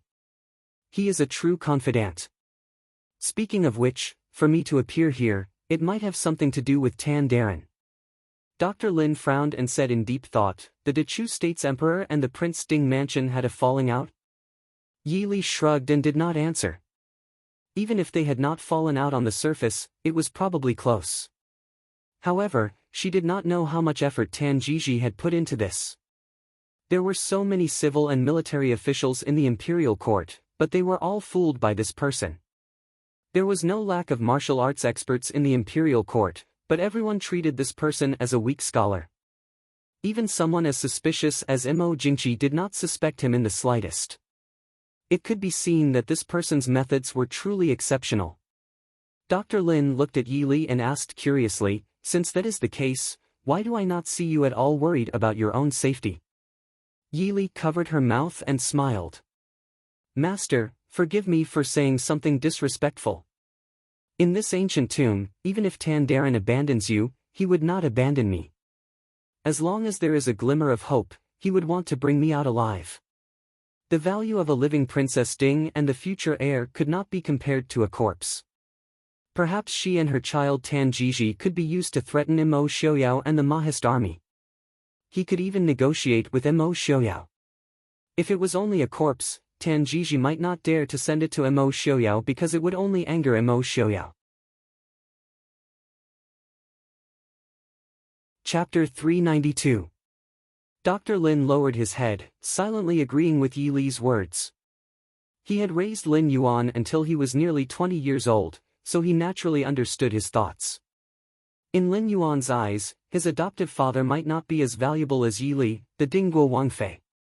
While the two were talking, Tan Jiji had already returned. His Qinggong was obviously not bad, at least after dodging more than 10 waves of hidden weapons and arrows, he was still able to move with ease. He glanced at Yi Li standing in the corner by the Quicksilver River. He no longer hesitated and rushed towards the black fog that was about to enter space and time. Ha! What is that? Yi Li looked in the distance with some surprise. A thick layer of white ice crystals wrapped around the black fog. Although it still tried to struggle, Tan Jiji held a bag of water in his hand and kept pouring it on the ice crystals, making the white ice crystals thicker and thicker.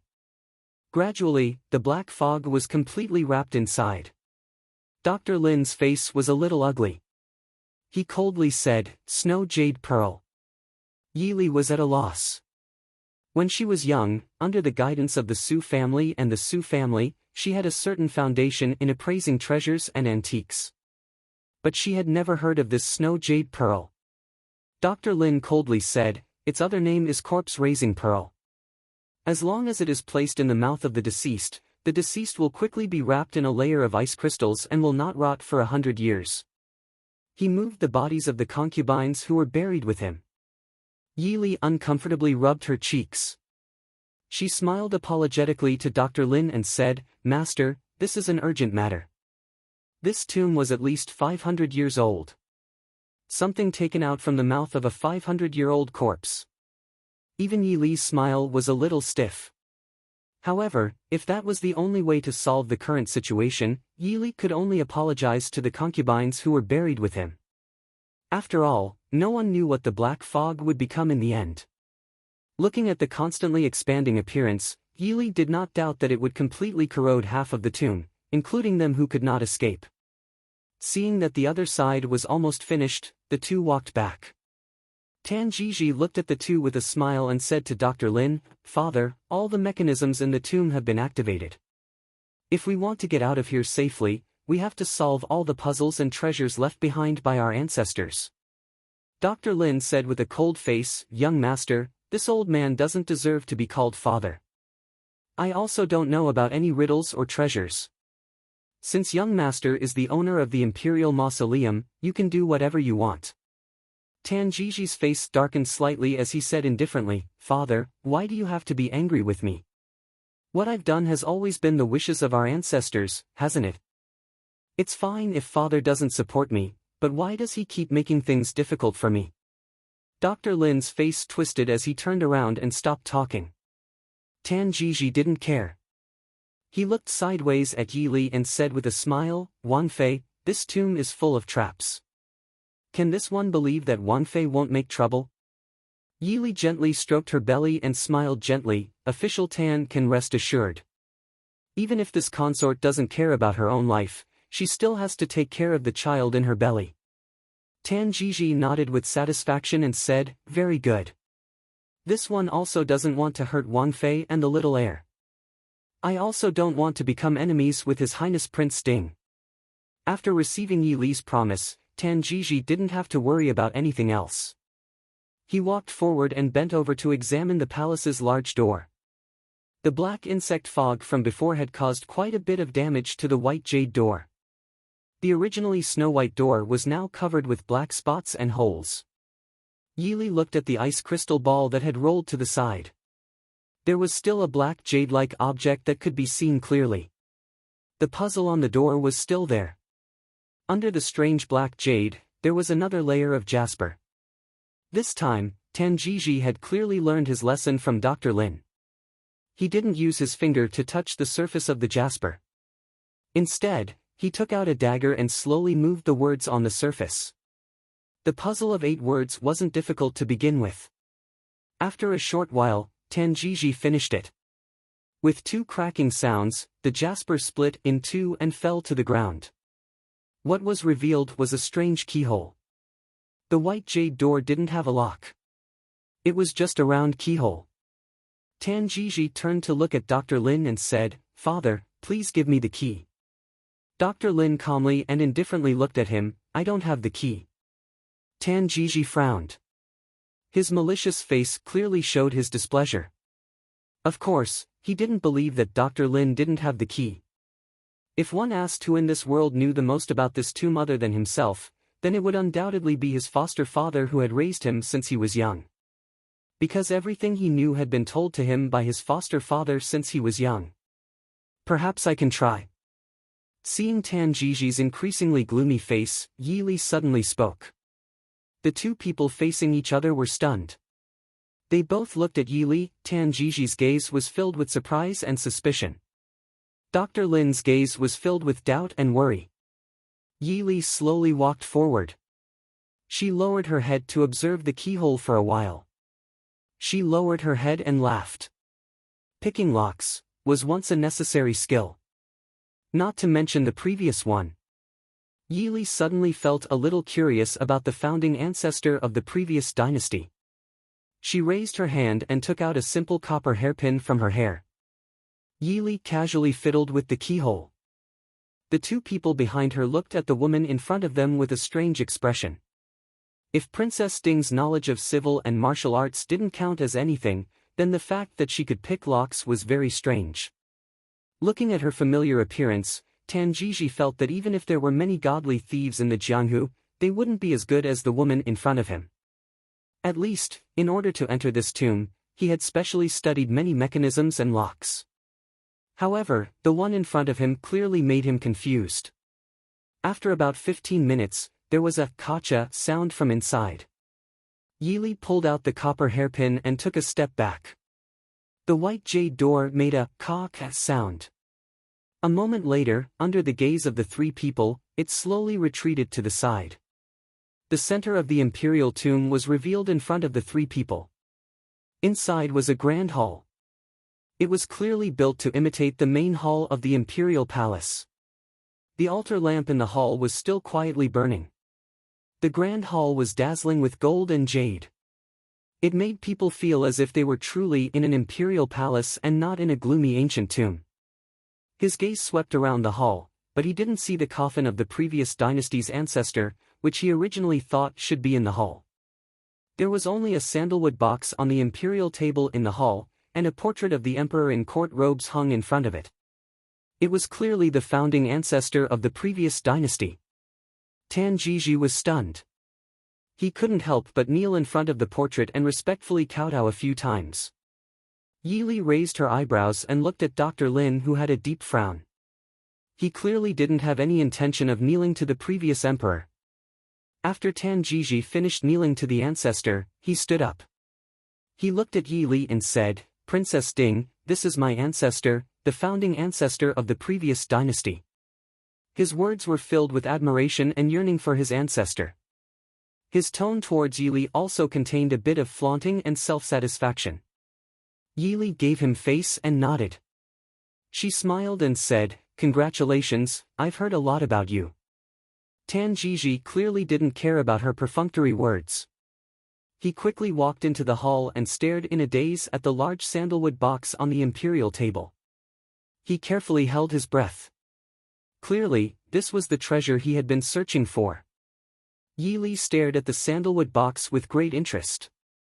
She was really curious about what kind of treasure could compare to the mountains of gold, silver, jewels, jade, and antiques outside. Chapter 393. Tanjiji looked at her and smiled. "Princess is also interested. Why don't you come up and uncover the secret of this treasure with this one?" Seeing Tanjiji's expression that seemed to be bestowing a gift, Yi Li pulled up the corners of her lips and smiled. "No need, Tandarin, please do as you please." Yi Li's rejection made him a little disappointed, but the feeling of treasure in front of him made him decide to ignore this little displeasure. Walking to the dragon chair behind the imperial table, Tanjiji looked at Yi Li and Dr. Lin with satisfaction, then slowly reached out to open the box. Fortunately, this time there wasn't anything on the box that would cause a headache, so Tanjiji easily opened the box. Carefully, he took out a jade seal from the inside. Yi Li raised her eyebrows. This should be the imperial jade seal made by the first emperor 1,000 years ago. On it were engraved the words, "Receiving the mandate of heaven, long life and prosperity." It was said that the first emperor of the previous dynasty had indeed obtained the imperial jade seal, but none of the subsequent emperors had taken out the imperial jade seal. After the first emperor of the Dechu state ruled the world, he turned the previous dynasty's old palace upside down, but still couldn't find it. So the history books generally believed that the first emperor of the previous dynasty had obtained the imperial jade seal, but it was just a rumor. It only existed in the unofficial history. Tanjiji happily held the imperial jade seal, the expression on his face becoming even more mesmerized. It was as if he could already control the life and death of the world and unify the world. When he was finally intoxicated enough, he began to carefully feel the imperial jade seal in his hand. Gradually, his expression became somewhat stiff, and then slowly revealed a frightened expression. How? How could this be? Yi Li didn't understand. He flipped the imperial jade seal around and looked at it for a long time. Finally, he suddenly stood up and waved his hand, sweeping all the things on the imperial table to the ground. Then he threw the imperial jade seal down as well. How could this be? Yi Li blinked, dodging the things that fell from above, and looked at the imperial jade seal that had rolled to her feet. Carefully bending down to pick it up, it was indeed a rare good jade, with a coiling dragon engraved on it. There were also the 8 words in the legend. Regardless of size or appearance, it was exactly the same as what was recorded in the history books. But, why was there such a big word on the bottom right corner of the imperial jade seal? Dr. Lin also picked up the red sandalwood box that Tanjiji had dropped. There was also a piece of cloth in the box. Yi Li glanced sideways and saw 2 lines of arrogant words written on it. Unfilial descendant who dares to disturb my mausoleum, will I tell you where the true imperial jade seal and treasure are? Behind it were 3 words that were even more arrogant, ha. Ha. Ha. Yi Li couldn't help but twitch her lips. At this point, if he still couldn't figure out the origins of this founding ancestor, she wouldn't be able to survive. However, while others were cheating their fathers, this Emperor Gaozu was actually cheating his descendants. Tanjiji naturally saw the cloth in Dr. Lin's hand. He quickly jumped down the steps and grabbed the cloth in Dr. Lin's hand. However, the look on his face after that made Yi Li somewhat unable to bear to look at him. This hopeful descendant of the previous dynasty's imperial family had really been cheated by his ancestor. The cloth in Tanjiji's hand fell to the ground. Yi Li helplessly watched as he walked out in a daze. She turned to Dr. Lin and said, "Master, will he be okay going out like this? His mental endurance is a bit too weak." Dr. Lin sighed and chased after him. Yi Li gritted her teeth and lowered her head to look at the cloth with some difficulty. Her lips revealed a faint smile as she put it into her sleeve. She turned to look at the portrait of the emperor in the main hall and turned to follow him out. If she let those 2 people leave, she wouldn't be able to leave alone. However, if Tanjiji hadn't been driven mad by his unfilial ancestor, he wouldn't leave her behind. Ryang City. In Ryang City, in the most remote corner of the western part of the city, there was an unremarkable courtyard. From the outside, this small courtyard was the same as all the other courtyards in Ryang City. There wasn't anything special about it. Every day, the owner of this courtyard would go out to buy groceries, go shopping, and take a stroll like his neighbors. However, when you really entered this small courtyard, you would find that it was a completely different world from the outside. This was because this was where the most mysterious and elite Qilin of the Ding Kingdom's imperial residence was stationed. As long as an ordinary person stepped into this courtyard, they would fall into the hands of the Qi Lin who were resting and learning here. Then, they would suffer a painful experience that was definitely enough to make anyone regret living in this world. In the middle of the night, a dark shadow quietly swept in from outside the wall. His superior Qing Gong allowed him to land on the ground without making a single sound. The man in black cautiously and quickly glanced at the entire courtyard. Then, he lifted his feet and wanted to walk towards his destination. "Don't move." A low voice sounded behind him. The man in black was startled. His eyes darkened and he obediently stood in the same place. Qi Lin is indeed worthy of being regarded as a fierce tiger by the West Hill. "I admire you." The moment he spoke, someone had quietly come to his side and casually patted him a few times. All the weapons he carried on him were found. The man in black did not resist. Of course, he knew that there was definitely more than one person watching him in the courtyard. "You are not bad to be able to find your way here. Come with me to see the commander." "Mr. Han." The man in black, Han Mingyue, was startled. Finally, he smiled bitterly and shook his head. "You already knew that I..." The man beside him sneered. "If you didn't know, do you think that you could find this place?"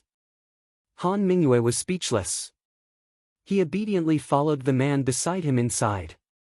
Under the candlelight, Qin Feng was still sitting in the study, reviewing thick files. More than a month ago, more than 300 elites from the army and the Shadow Guard were selected to receive initial training outside the city. Relying on their own training experience and the large amount of information left behind by the princess, they finally managed to get on track. As the commander of Qi Lin, Qin Feng insisted on checking the records of these trained soldiers every day to evaluate their future potential. At the same time, he further trained himself and the original members according to the information left behind by the princess. Therefore, Qin Feng was so busy every day that he did not have time to think about those infuriating things.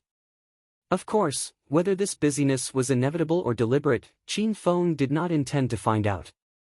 Therefore, when he saw Han Mingyue being escorted in, Qin Feng's mood immediately became bad. He was very busy, and Han Mingyue's arrival would undoubtedly make him even busier.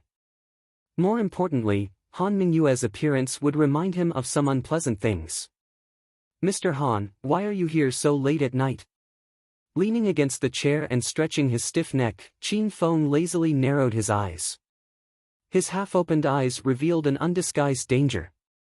Han Mingyue was not surprised that anyone related to Yi Li would never like him. Han Mingyue cupped his hands at Qin Feng and said with a faint smile, "Sorry to disturb you, Commander Qin." Chapter 394. Qin Feng glanced at him indifferently, as if to say, "Since you know you're bothering me, why are you still here?" "I would like to see Zui Dai." "Commander Qin, please make an exception." Han Mingyue knew that if he didn't mention it, Qin Feng wouldn't mention it to him, so he didn't beat around the bush. Since Su Zui Dai had been handed over to Qin Feng by Imo Xiaoyao 2 months ago, she had been taken away from the governor's office. After all, the governor's office wasn't big enough to accommodate everyone in the Ding King's office. Therefore, the Shadow Guard, Qi Lin, and most of the civil officials and generals had left the governor's office to find another place to live. Now, the only ones still living in the governor's office were Imo Xiaoyao, his trusted aides Feng Jiao, Su Qingze, and the others, as well as him, who had nowhere to go for the time being. Han Mingyue hadn't seen Su Zui Dai since she was taken away. He couldn't help but worry about it. Without the Tianyi Pavilion, it took Han Mingyue a lot of effort to find Su Zui Dai's whereabouts, even in this small Ruyang city. Now, it seemed that even this was the result of someone going easy on him. Han Mingyue couldn't help but smile bitterly. At the same time, a sense of powerlessness rose in his heart. Without the Tianyi Pavilion and the Han family, young Master Mingyue was just an ordinary person. Su Zui Dai. Qin Feng was startled for a moment, as if he just remembered this person. His face darkened slightly. "If you want to see Su Zui Dai, young Master Han will have to personally explain it to the prince." Han Mingyue smiled bitterly. If he could persuade Mo Xiaoyao, why would he barge in so late at night? Looking at his expression, Qin Feng understood what he meant. He said calmly, without the prince's permission. Young Master Han, even if you came with thousands of soldiers and horses, you wouldn't be able to see Su Zui die, let alone if you came alone. Han Mingyue raised his sword-like eyebrows slightly. He knew that Qin Feng's subordinates were all very powerful. Although there was no detailed information, their achievements in the past 6 months were enough to prove their strength. However, to say that they could defeat an army of thousands of men and horses was a bit too confident. However, he couldn't bring out such a huge army right now. Qin Feng observed his expression with great interest. He leaned back in his chair and said with a smile, "Mr. Han, you've misunderstood. Qi Lin will do anything to achieve his goal, but he will never seek his own death by confronting force with force. What I mean is, without Prince's permission, even if young Master Han barges in, I will kill her the moment young Master Han sees her. If young Master Han wants to see the scene of Su Zuidi taking her last breath, feel free to give it a try." Han Mingyue was silent. He knew that Qin Feng was not joking. Although Yili wasn't killed by Su Zuidi herself, but if it wasn't for her hidden weapon, Yili wouldn't have fallen off the cliff. If it wasn't for Mo Xiaoyao wanting Su Zuidi to live, he was afraid that the people from the Ding Palace would have already dismembered her into pieces. With a sigh, Han Mingyue said, "I only want to see her once. It's fine if I don't speak." Qin Feng had already picked up the file again. It was obvious that he wanted to see the guest out. "Young Master Qin, let me see Zuidi once. I will use a top-secret information to exchange with you," Han Mingyue said in a deep voice. Qin Feng didn't even lift his eyelids. He just said indifferently, "Qi Lin doesn't have any mission at the moment. He doesn't collect information. If young Master Han has anything to say, you can look for Prince." Han Mingyue smiled bitterly. Because of Su Zuidi's matter, he had already looked for Mo Xiaoyao twice.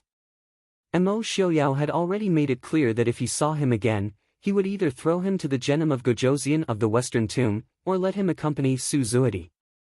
He really wanted to see Su Zuidi, but that was to protect her life.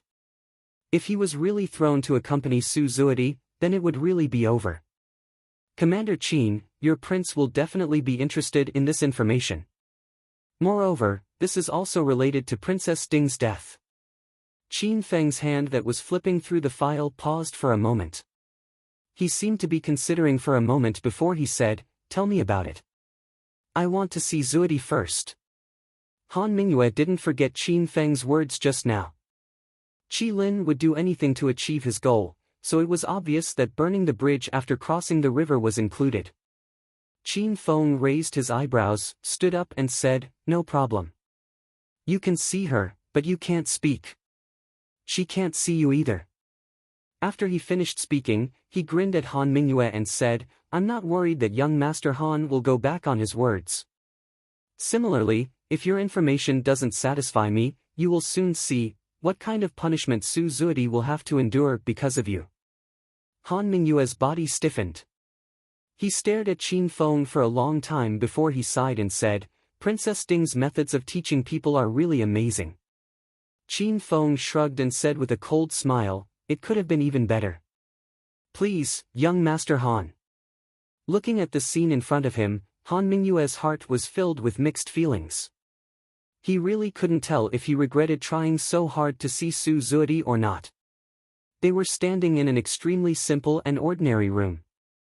Normal people definitely wouldn't be able to find anything special here. But after the mechanism on the wall was opened, they could see that behind the wall was an empty secret room. And it was under their feet. They were high up and could see the entire secret room.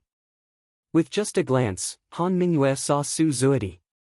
Because there was only Su Zuidi in the room at this time, but Han Mingyue seriously doubted whether the person on the ground was Su Zuidi or not. Su Zuidi's gray prison clothes were full of filth and bloodstains. She lay weakly on the dirty ground. Even if they were standing at such a high place, they could still faintly smell the unpleasant smell coming from below.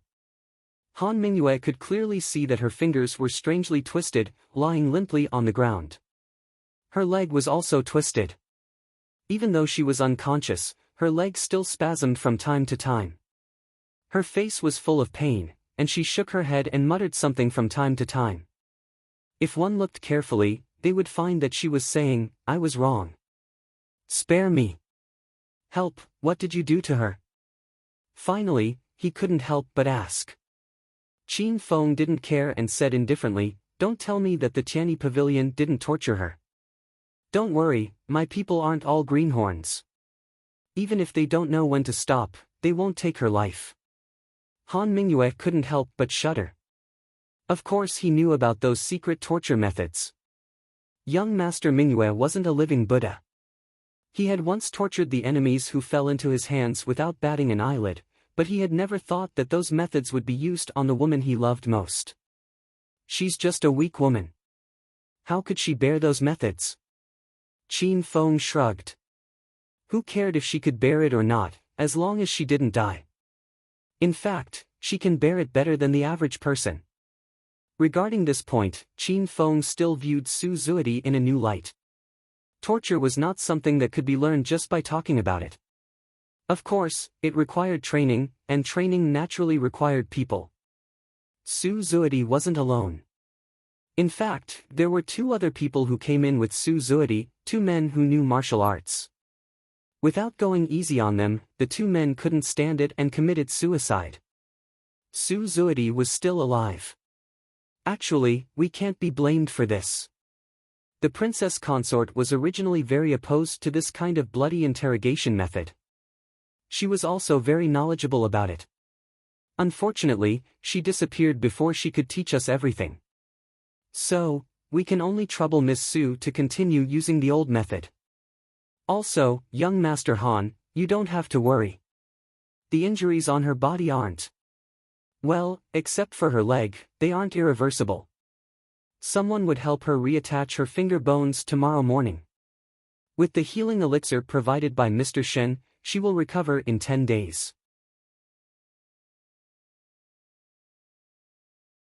Chapter 395. Han Mingyue's face darkened.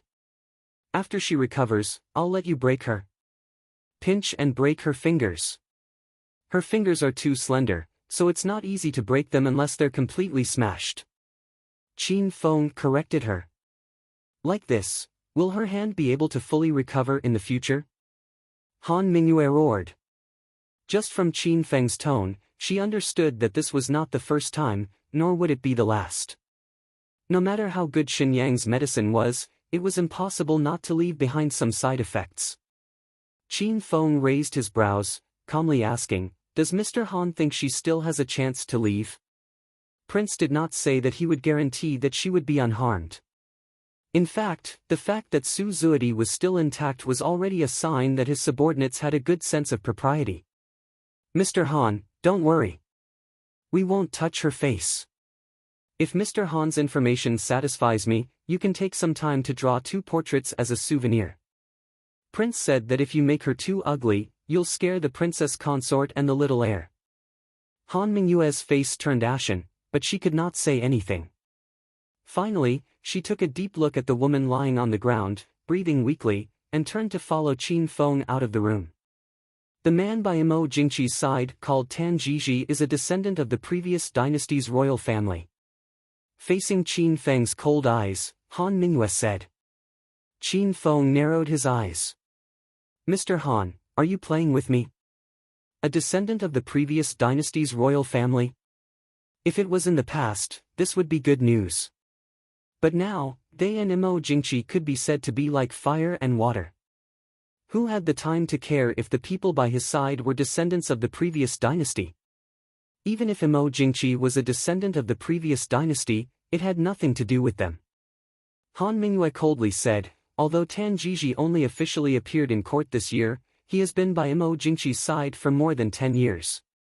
He is Mo Jingqi's most trusted confidant and think tank. Do you think this is important? Mo Jingqi's confidant and think tank?" Qin Feng's brows furrowed. To be able to be selected by Mo Xiaoyao and given to Yi Li from the many Black Cloud cavalry members, as well as obtain Yi Li's approval to become Qi Lin's commander, regardless of which aspect Qin Feng's abilities were at least above average. Therefore, after hearing Han Mingyue's words, Qin Feng immediately understood what Han Mingyue was trying to say. As a descendant of the previous dynasty, even if it had been more than 200 years since the fall of the previous dynasty, for such a person to appear beside the current emperor as a trusted aide, it would always attract some attention and vigilance. Of course, Qin Feng would not forget that when Imo Jingqi attempted to seize military power from Princess Consort in the Chu capital, this person called Tan Jiji had made things difficult for Princess Consort. In just a moment, Qin Feng's mind had turned hundreds of times. Staring at Han Mingyue in front of him, Qin Feng said expressionlessly, "How can I believe that what you said is not true? Also, if this information is not even known to the Prince Ding mansion, how did young Master Han know?" Han Mingyue said indifferently, "In any case, I was once the head of the Tianyi Pavilion. The Tianyi Pavilion had the largest source of information in the world. What was so strange about knowing some information that others did not know?"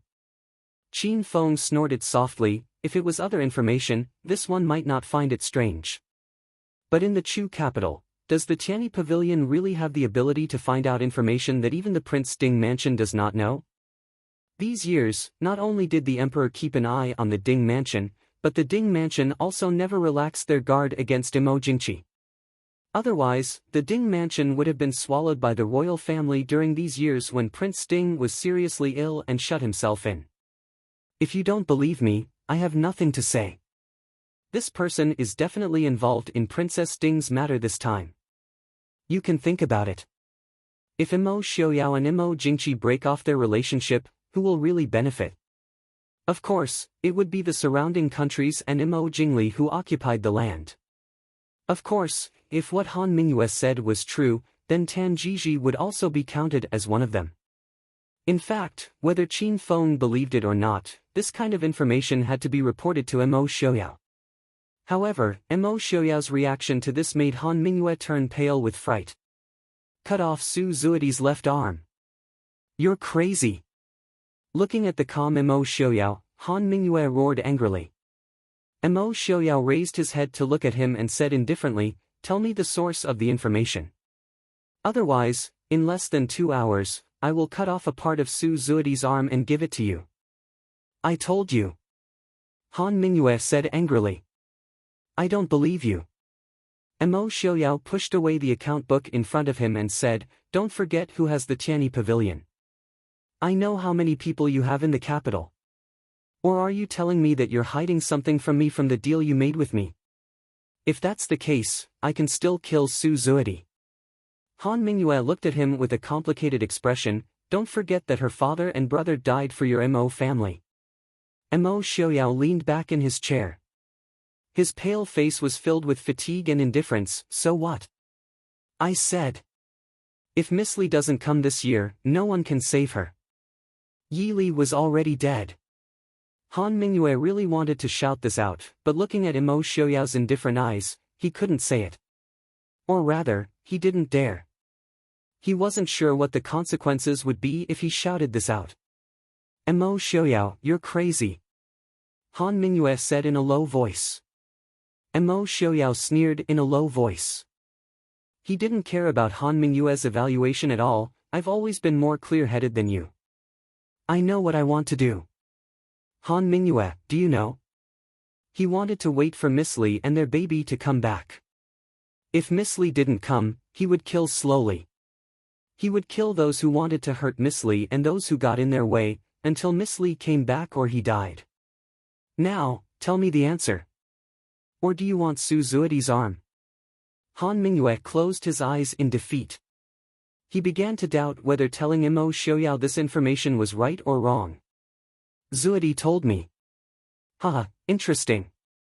Imo Xiaoyao laughed softly. "Su Zuodi told you." A woman far away in Xiling, a woman who was treated as a chess piece by Genom of Gojoseon that could be discarded at any time, would actually know such secret information? "Qin Feng, Zhuojing. Your subordinates are here." The two men stepped forward to accept the order. Mo Xiaoyao said coldly, I want an answer from Su Zuidi within a day. I don't care what method you use. The two men looked at each other and said, your subordinates obey. Qin Feng and Zhua Jing accepted the order and left. Han Mingyue looked at Mo Xiaoyao in bewilderment, unable to speak for a long time. Mo Xiaoyao rubbed between his eyebrows, threw down the scroll in his hand, and looked coldly at Han Mingyue and said, Han Mingyue, you should know why I put up with you until now. Han Mingyue lowered his head and smiled bitterly, I know. Naturally, it's not because of our friendship. Mo Xiaoyao said, you should be glad that you have a good brother. You should be even more glad that Han Mingxi is a friend that Miss Li acknowledges. Don't cause trouble for him. He won't be able to save you every time. Han Mingyue was silent. He knew that Han Mingxi had been in Ruyang City all this time. Although the two brothers hadn't met, he could still sense that Han Mingxi had secretly sent people to take care of him. Han Mingxi was worried about hurting his pride, so he rarely let him know what he did. He was afraid that the one who secretly inquired about the Qilance residence was also Han Mingxi, who pleaded for leniency on his behalf. He lowered his head sadly and said, I, as his brother, have wronged him. Chapter 396. Mo Xiaoyao snorted. In this life, besides being obsessed with Su Zuidi, who else had Han Mingyue done right? Xiaoyao. I beg you, let Zuidi go. Han Mingyue spat out his request with difficulty. Earlier, even if he lowered his stance, he still had chips to negotiate with Mo Xiaoyao. But now, he had nothing left and could only beg, get out. Mo Xiaoyao said lightly. Xiao. Han Mingyue still wanted to plead for mercy, but he saw a scarlet flash in Mo Xiaoyao's eyes and a strong force hit him in the face. Before he could finish his words, Han Mingyue was already sent flying. He fell hard in the courtyard outside the door, and the door of the study was closed in front of his eyes at the same time. Mo Xiaoyao's move was fast and ruthless. Han Mingyue didn't even have time to defend himself and was sent flying. He fell to the ground and spat out a mouthful of blood. Brother. A dark red robe silently appeared beside Han Mingyue. Han Mingyue looked up and saw Han Mingxi's originally unruly handsome face full of worry and sadness. Holding Han Mingxi's hand to stand up, Han Mingyue looked at his brother with some shame. He didn't want to appear in front of his brother in such a sorry state. Mingxi, I'm sorry. Han Mingxi shook his head silently and looked at Han Mingyue. Brother, don't waste your time. As long as Jun Weitian doesn't come back, no one can save Su Zuidi. These days, Han Mingxi had given up the idea of persuading his brother to forget Su Zuidi. He just told him that his current efforts were not desirable. The reason why Prince Ding still keeps Su Zuidi alive is not because he can't bear to part with her. It was just that he needed Su Zuidi to live. Letting Su Zuidi die so easily was letting her off easy. Just like how the Mahist army clearly had the ability to kill Marquis Muyang on the battlefield, but Mo Xiaoyao still ordered him to be released. However, no one knew what awaited Marquis Muyang in the future. Yi Li is already dead, Han Mingyue said through gritted teeth. Han Mingxi's expression darkened as he said in a low voice, as long as we don't see her corpse with our own eyes, she's still alive. Big brother, you better pray that Jun Wei's corpse isn't really found, otherwise. No one knew what Mo Xiaoyao would do. Ever since Jun Wei's accident, Mo Xiaoyao gave people the feeling that he was too strong. Other than killing the 7,000 soldiers who were searching for Jun Wei and expelling the Dechu state soldiers who were stationed outside Feihong Pass, he did not show any attitude towards the death of the princess. However, Han Mingxi was close to the core of the Prince Ding mansion. Even if Mo Xiaoyao did not say anything, he could faintly feel that Mo Xiaoyao was setting up a trap. Once he really made his move, it would be accompanied by endless bloodshed. If Princess Ding, Han Mingxi shook his head and said indifferently, a dragon has a reverse scale. If you touch it, you will die. Big brother, you're on your own now. Imperial Mausoleum. In the cold Imperial Mausoleum, Tanjiji's face was even colder than the entire Imperial Mausoleum. Being played by his ancestor caused him to have no place to vent the anger in his chest. Yi was very perceptive and did not provoke him at this time. The three left the White Jade Palace. Ever since Yi opened the door to the palace, all the mechanisms in the Imperial Mausoleum seemed to have disappeared. Even the bridge pier that had sunk into the river of water rose back to its original position. The three retreated to a stone room on the outside of the Imperial Mausoleum before sitting down to rest. After a long day, Yi was tired. She walked to a stone chair in the corner and sat down. She took out the dry food and water she had brought with her and started to eat. Tan Jiji sat across from her, leaning against the wall as he casually sat on the ground. His face no longer had the pride and confidence from before. His already gloomy face now had hints of decadence and viciousness. Princess Ding is very happy right now? Seeing Yi calmly eat, Tan Jiji asked darkly. Yi's hand that was holding the dry food paused. She faintly smiled and said, Tan official, what are you saying? Sitting in such a gloomy place, Ben Fei can't be happy. How could Tan Jiji believe her? He laughed coldly and said, seeing that this one came up empty and Wang Fei saw a joke, how could you not be happy? Yi looked sincerely at him and said with certainty, Ben Fei doesn't like to rejoice in other people's misfortunes. Hearing this, Tan Jiji's face twisted again. He quickly stared at Yi and smiled, even though this one came up empty, but, meeting Princess Ding and the future Prince Ding's heir, I didn't lose out. Of course, I have to thank Father. Dr. Lin ignored him with a cold face and pretended not to hear him. Yi smiled and said, I also have to thank Master. If it weren't for Master's help, Ben Fei wouldn't have been able to wait until today to see Tan official. Tan Jiji looked at Yi strangely and didn't use words to force her. He had been by Yi's side longer than most people thought, so he naturally had some understanding of Yi. If the person Mo Jingqi hated the most in this world was Mo Xiaoyao, the person he hated the most was probably Yi. Although in Tan Jiji's view, this hatred was purely due to Mo Jingqi's own brain damage. In Mo Jingqi's view, King Ding's mansion, which was already on the verge of collapse, and Mo Xiaoyao, who was already half dead, completely lost control because of Yi's appearance. This made Mo Jingqi feel anger and hatred, as if 10 years of work had been destroyed in an instant. Compared to Mo Xiaoyao, Mo Jingqi probably hoped that Yi would die first.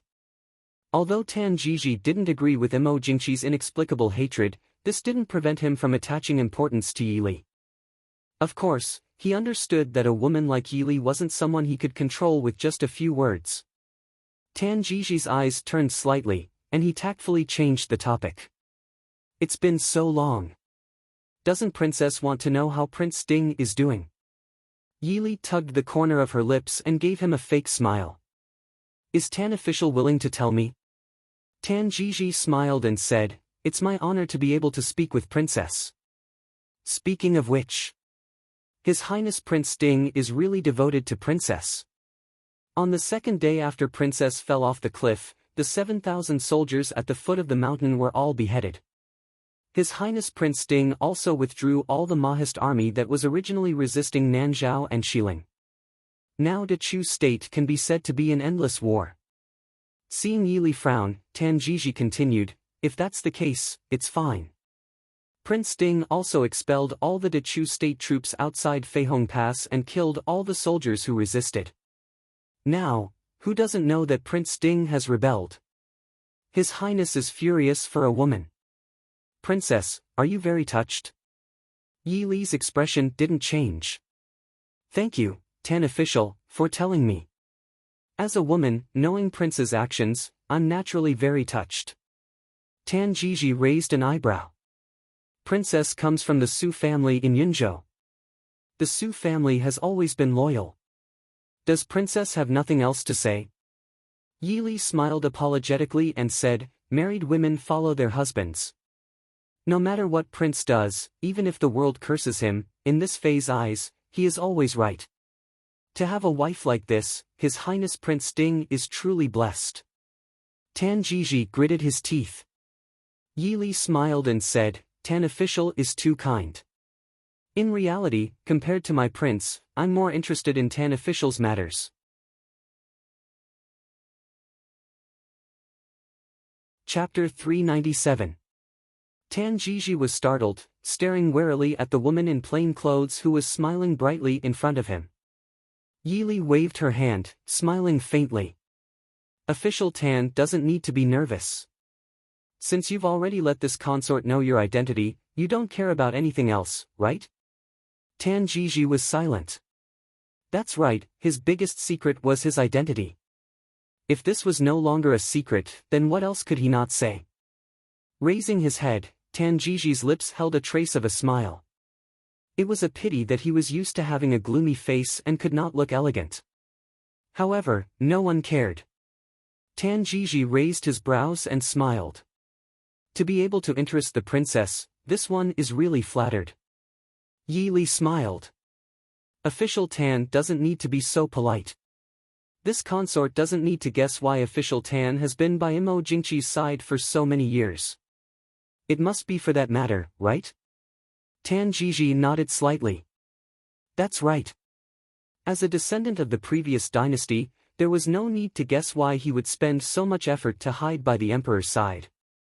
Official Tan, have you seen how many descendants of the previous dynasty have succeeded in reviving the country? Yili put down the dry food in her hands and poured out some water to clean her hands.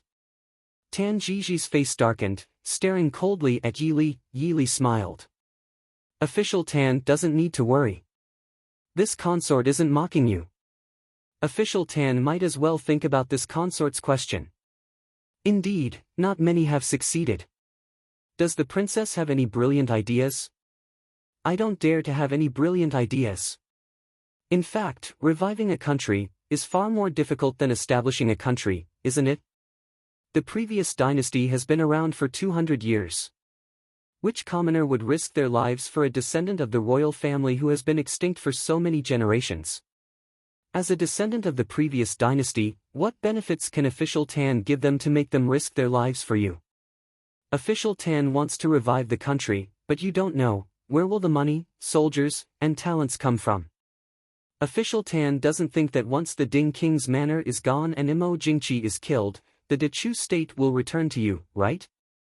Although Official Tan didn't get the treasure you wanted this time, this mausoleum is still worth a lot of money. This one thanks Wang Fei for the reminder. Tan Jiji looked at Yi Li for a while and cupped his hands in acknowledgement. Yi Li was silent. I didn't remind you. I just wanted to hurt you. But it made sense. How could a person who wanted to restore his country and could endure humiliation and lurk by Imo Jingqi's side for so many years be completely unprepared? Yi Li thought about the information she had just learned from Tan Jiji, but there was not the slightest fluctuation on her face.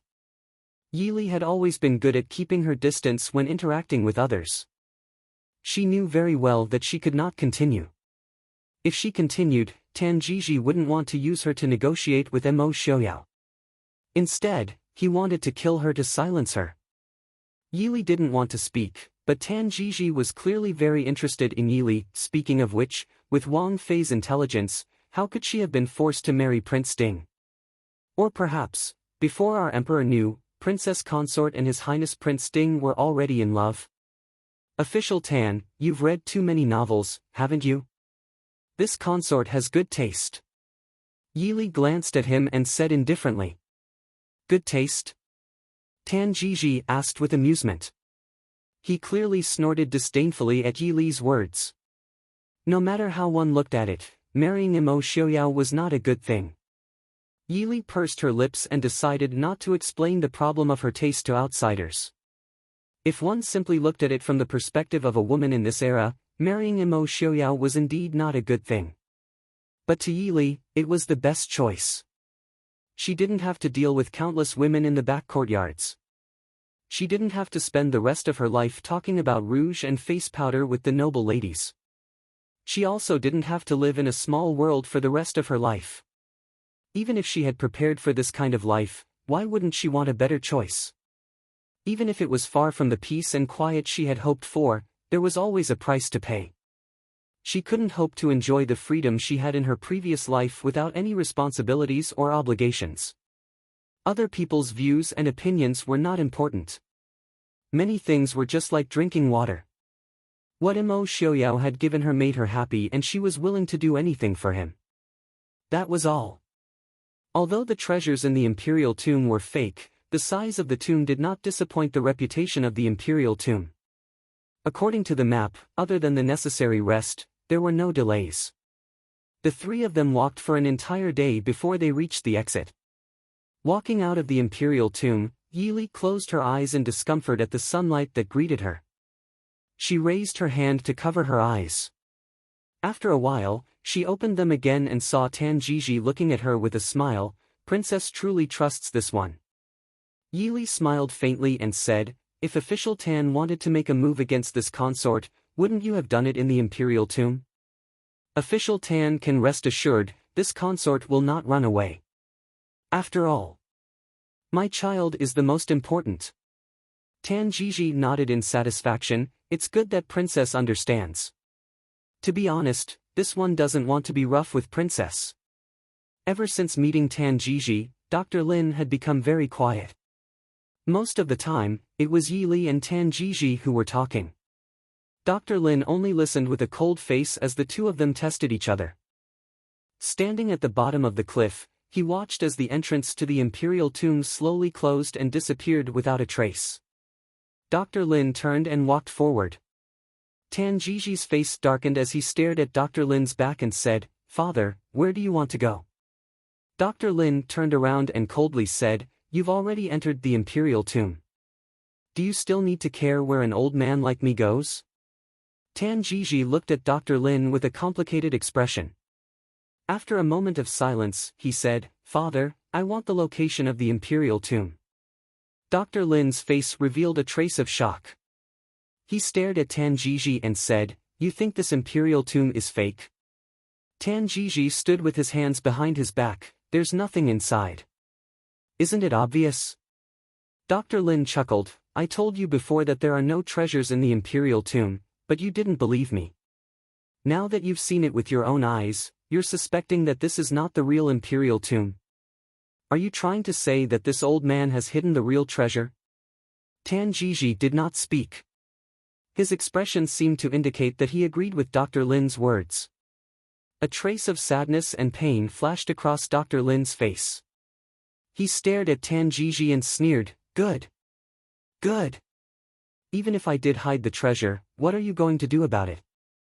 Kill an old man like me?" "Father."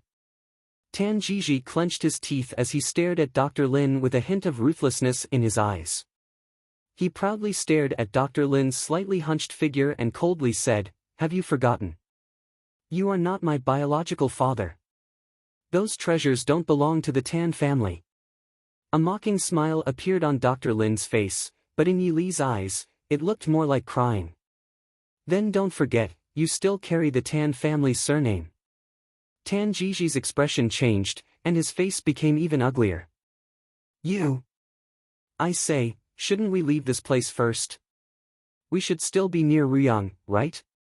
Yi Li suddenly asked.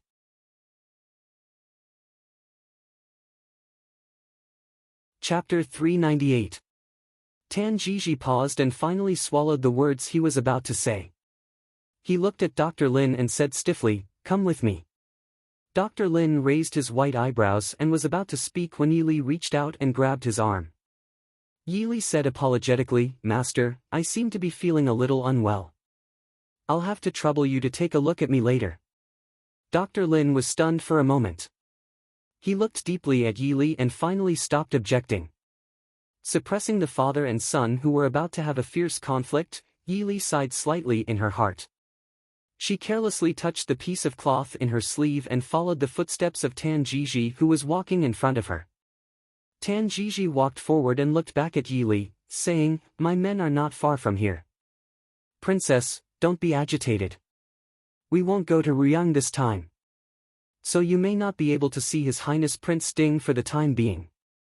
Yi Li smiled faintly, saying, "Since I've fallen into your hands, I'll naturally listen to your arrangements. But I'm a little curious. Does Lord Tan plan to take me back to the capital?" Tan Jiji smiled, saying, "Why would you think so? What good will it do me to take you back to the capital? Yili lowered her eyes. Then I'm even more curious.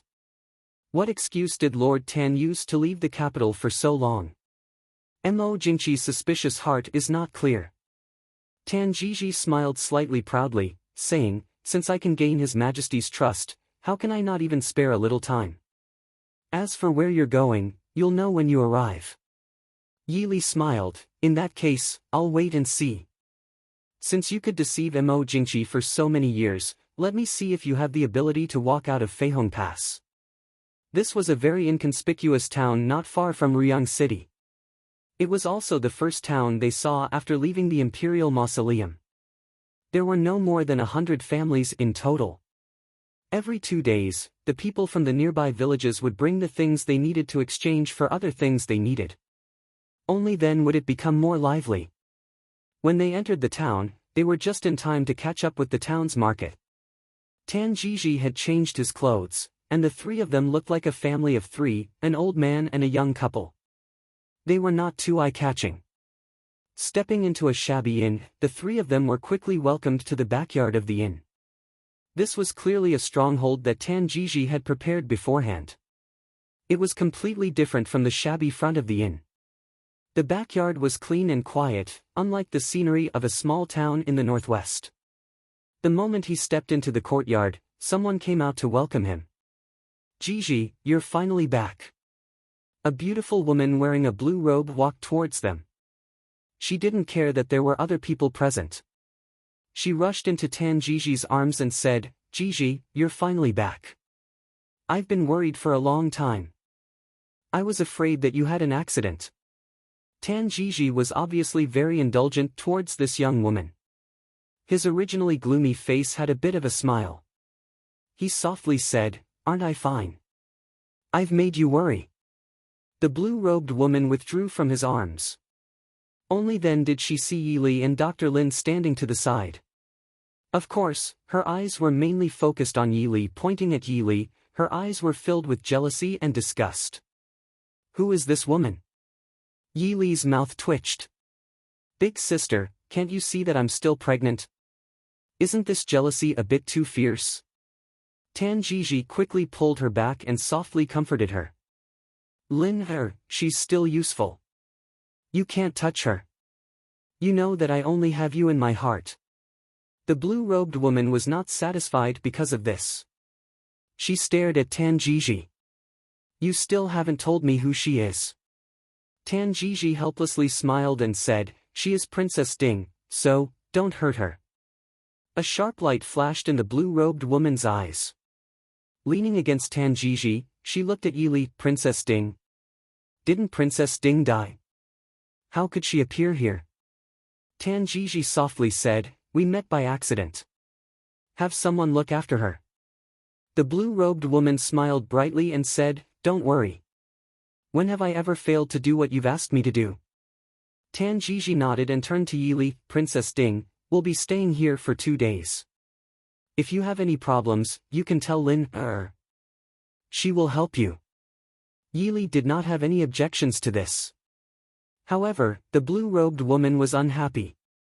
She glared at Tan Jiji and said, what do you mean? I'm not her servant. Thus, Tan Jiji coaxed her with sweet words. After a long time, he finally managed to cheer her up. With a soft snort, he said, all right, I'll take good care of her. Yili did not care about the two of them flirting in front of her. She only lowered her eyes and smiled faintly. However, her mind was racing. She had never seen this woman called Lin before, but her voice sounded familiar. She inadvertently raised her head and glanced at the blue-robed woman. She looked to be in her early 20s and was very beautiful. There was a trace of strange charm between her eyebrows. However, the way she looked at Tan Jiji seemed to be filled with love. And her voice. She spoke the language of the Central Plains very well. However, people like Yili, who had received some special listening training, could still detect that there were some sounds in her pronunciation. Yili had only seen one person who spoke like this before. It was Nanzhao's Princess Anqi. Looking at the blue-robed woman in front of her, Yi Li's expression did not change. Lin Er. Lin Er. The saintess of Nanjiang, Xu Manlin. It seemed that their previous guesses had been wrong. They had all thought that Xu Manlin and Mo Jingli were in cahoots. Now it seemed Mo Jingli was just a tool and a shield. The true mastermind was the young man with a gentle smile in front of her, Tan Jiji. Thinking this through, Yi Li's evaluation of Tan Jiji reached a new height. He was a quiet and unknown figure who was able to play two countries in the palm of his hand. Compared to the sometimes crazy and sometimes impulsive Mo Jingqi and the brainless Mo Jingli, this man in front of her was the one she should be wary of. "Princess, what are you thinking about?" Tan Jiji finally finished communicating with the blue-robed woman. He turned to stare at Yi Li and asked probingly. Yi Li glanced faintly at him. How could she be lost in thought in a place like this? "It's nothing. Seeing that Tan official and Miss Lin have such a good relationship, I can't help but feel a bit emotional." The blue-robed woman leaned against Tan Jiji and giggled, "Princess Ding, Mrs. Prince Ding?" Yi Li smiled and did not refute. She said faintly, "I've been away from home for a long time. Not only do I miss Prince, I'm also worried about my family." This princess did not receive any news from Big Brother before this incident. Does Tan official have any news? Big Brother? Tan Jiji stilled and quickly reacted, "Princess is talking about the eldest son of the Su family, Su Qingchen?" Yi Li nodded. She clearly saw the blue-robed woman's expression stiffen. A trace of resentment and unwillingness flashed through her eyes. She smiled slightly in her heart. It seemed that the woman in front of her was indeed Saint Lady Xu Manlin of Nanjiang. Although she didn't see Xu Manlin's true face that day in the secret chamber of the Southern Kingdom's imperial palace, she heard her voice talking to her elder brother. The obsession and craziness in her voice for her elder brother didn't seem like the woman in front of her who was so attached to Tan Jiji. As expected, were they all masters of acting?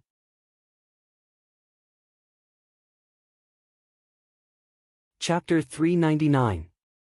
She was placed in the deepest room of the courtyard, and Tan Jiji did not appear again. Instead, the beautiful woman in blue came to take a look from time to time, saying that she was taking care of her, and then said some provocative and mocking words. Every time she saw Yi Li smiling calmly, she only gnashed her teeth in anger. Yi Li was not dissatisfied with this. Tan Jiji did not allow his subordinates to talk to her or have contact with her. After a long time, Yi Li was worried that she would have depression. It was good to have someone to grind her teeth. However, Yi Li was a little curious. Was this woman targeting her because of Tan Jiji or because of Su Qingchen? "You can endure it." After taking her pulse, Dr. Lin said as he packed up his things. Yi Li leisurely leaned back in the chair and drank the tonic that had just been stewed. She smiled and said, "It's not that I can't endure it. Master, don't you think that your life now is much more comfortable than in the imperial mausoleum and that small village? If she needed any tonic or medicine, there would be someone to help her at any time. This was what a pregnant woman should do. She should not follow people she was not familiar with and dig up graves." Dr. Lin looked at her with a complicated expression. "Aren't you worried that he will use you to threaten Prince Ding?" Yi Li shrugged helplessly. "Since I've already fallen into his hands, what's the use of worrying? Before the child is born, he can't make things difficult for me, right? As for you, Master, I think that Tan Jiji knows the danger and still stays in our prince's territory. It's not a good thing." Dr. Lin's expression changed slightly. Of course, he knew why Tan Jiji had not left yet. It was not that Tan Jiji did not look for him in the past 2 days, but... Dr. Lin's old face smiled bitterly. "If I say that I really don't know, would you believe me?" Yi Li nodded. "I believe you." Just by looking at the message on the piece of cloth, one could tell that the previous dynasty's great ancestor was an existence that did not care about evil. He was completely capable of not letting anyone know the true whereabouts of himself and the treasure. It's a pity that Tan Jiji doesn't believe it. Dr. Lin sighed silently. Dr. Lin looked at Yi Li and said, "You're not worried at all because you're confident that you can escape from here." "Why?" Yi Li looked at him with some regret and said, "If it was in the past, this place really wouldn't be able to trap me. But now, Master, I don't have the ability to let a pregnant woman who is 7 months pregnant escape alone. In fact, there was no need to worry about this. If Tan Jiji was smart, he should know what benefits he could get by using the chips in his hands." As for Mo Xiaoyao. Thinking of Mo Xiaoyao, Yi Li's gaze softened.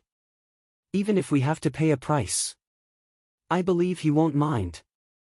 As long as Lord Tan didn't ask for too much and dream of some impossible conditions." "Lord Tan, who is it?" Tan Jiji walked in with a calm face. Beside him was the beautiful saintess of the south, Xu Manlin. Tan Jiji looked at the relaxed Yi Li sitting in the cushioned and comfortable chair. He smiled faintly and said, "Everyone says that a wise man submits to circumstances. Princess really makes this one have a whole new level of respect for you." Yi Li nodded and accepted his praise. She said, "Fighting to the death with both sides injured is what a boorish man would do. Not to mention, this consort's current situation isn't even enough for both sides to be injured."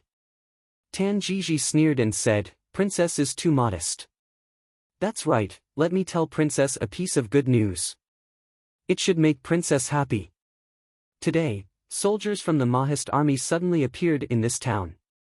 What does Princess think is going on?" Yi Li's expression was calm and she pretended not to see Tan Jiji's probing gaze on her. She smiled faintly and said, "Shouldn't you ask Lord Tan about this? If Lord Tan really suspects that this consort has done something, this consort can't do anything about it, right? I'm a fish on the chopping block." Tan Jiji snorted and said, "It's good that Princess understands her situation. It's best if you don't put the little heir in danger. If something happens, not only Prince Ding, but this one will also feel very regretful." Yi Li raised the teacup in her hand and raised it to Tan Jiji. She smiled and said, "Many thanks for Lord Tan's reminder.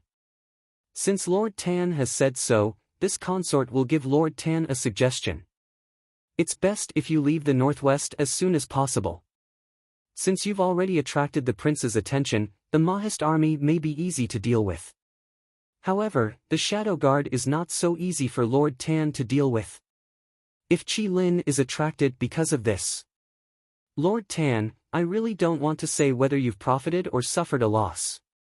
The corners of Tan Jiji's eyes twitched slightly. He had followed Mo Jingqi for many years and naturally had many dealings with the Shadow Guard. How could he not know how powerful they were? As for Qi Lin, although he hadn't met him yet, in the past 6 months, Qi Lin's reputation had spread far and wide. Tan Jiji couldn't help but be cautious. Tan Jiji looked at Dr. Lin who was sitting next to him and an unwilling expression flashed across his face. Xu Manlin obviously didn't agree. She stood up and said, "Jiji, don't forget the purpose of our trip. If we go back like this, the Imperial Jade Seal, the symbol of the heavens." It was said that the founding treasures of the previous dynasty were countless treasures accumulated by the ancestors of the previous dynasty. After the founding of the country, these treasures were hidden in a secret place. There were also the legendary secret books on the art of war.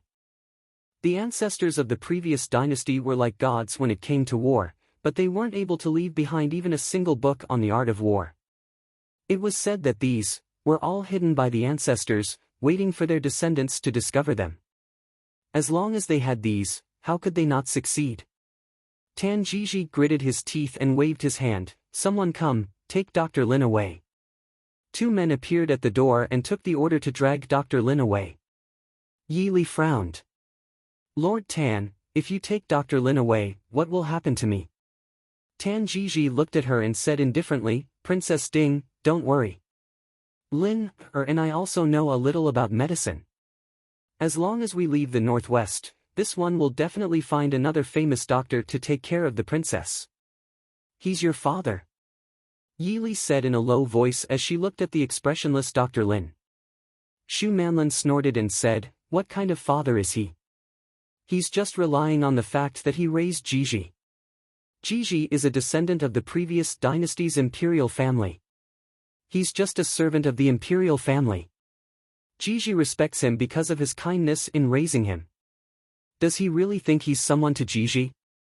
Take him away. Seeing Dr. Lin being taken away, Yili closed her eyes in exhaustion. She looked at Tan Jiji and said in a low voice, "You'll regret this." Tan Jiji snorted in disdain and said, "Princess, rest well. We'll be on our way tomorrow morning." After he finished speaking, he hugged Shu Manlin and turned to leave. Shu Manlin turned around and gave Yili a provocative look. Yili glanced at her. She wasn't in the mood to pay attention to this boring woman. Late at night, a fast horse galloped into Ruyang City. The soldiers guarding the city walls immediately became vigilant. The people at the foot of the city walls seemed to be prepared. They casually threw something up. The soldiers guarding the city walls caught it and checked it over and over again. After that, they waved their hands and said, "Let them pass." A moment later, the city gates opened. The person on the horse didn't care about anything else. He pulled on the reins and rushed into the city.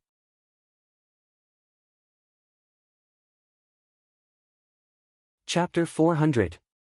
In the city, where Qi Lin was stationed, Qin Feng, who was almost asleep when he was woken up by someone, looked a little gloomy. He quickly walked into the study and asked Mo Hua, who was waiting for him, "It's so late.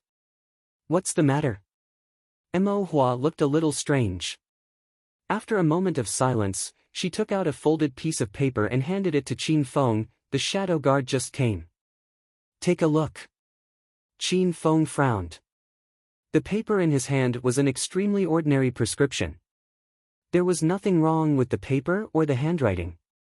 He raised his head and asked, "What's wrong with the prescription?" Mo Hua said, "This was sent by a spy of the Tianyi Pavilion. A few days ago, 2 men and a woman came to the small town. The woman is a few months pregnant and is staying in an inn in the town. That inn is the target of the Tianyi Pavilion's current surveillance. Yesterday, the people in the inn went to get the medicine. This is a prescription for pregnancy stabilizing. However, 2 of the medicines are obviously too heavy. The doctor in charge carefully read the prescription to be cautious. He found some strange pictures of himself on it, but they couldn't decipher it at all." Qin Feng's heart skipped a beat. He looked at Mo Hua excitedly. Mo Hua was silent. The 2 of them were silent for a moment. Qin Feng grabbed the prescription in his hand and looked at it slowly in front of the candlelight. 2 blurred lines of himself gradually appeared on the originally clean prescription. Although they were blurred, it didn't stop Qin Feng from looking at the familiar and special problem. He couldn't help but say excitedly, "Quick! Go see the prince. There's news of the princess consort. Prince, Commander Qin requests to see you." The guard outside the study reported respectfully. In the study, Mo Xiaoyao, who was resting with his eyes closed, suddenly opened his eyes. There was no trace of sleepiness in his eyes. He said calmly, "Let him in." Not long after, Qin Feng rushed in with Mo Hua. He couldn't suppress the excitement on his face. Mo Xiaoyao had always been very generous towards the people around Yili, otherwise, with his current temper, Han Mingxi would have already died. Therefore, he did not mind Qin Feng's rudeness. Frowning, he asked, "What's the matter?" Qin Feng could not restrain his excitement. In a loud voice he said, "Prince, there's news about Wang Fei." Mo Xiaoyao stared blankly at the candlelight in front of him, as if he didn't understand what Qin Feng was saying. Qin Feng was a little anxious and repeated, "Prince, there's news of the princess consort." Mo Xiaoyao finally came back to his senses. His half-closed eyes moved slightly. He said calmly, "Speak clearly." Qin Feng was puzzled by Mo Xiaoyao's calm attitude. Mo Hua, who was standing behind him, could clearly see that Prince's clenched fingers on the table were trembling. She hurriedly stepped forward and recounted what had happened. Under Qin Feng's interrogation, although Su Zuidi had not revealed the entire truth, it was enough for them to know a lot about Tan Jiji. Therefore, all of Tanjiji's strongholds in the northwest were naturally included in the Shadow Guard's knowledge. But they had not thought that the princess consort would fall into Tanjiji's hands.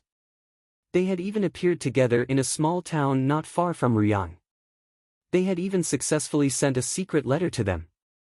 Mo Xiaoyao took the prescription list. Qin Feng had written the password on it in a corner.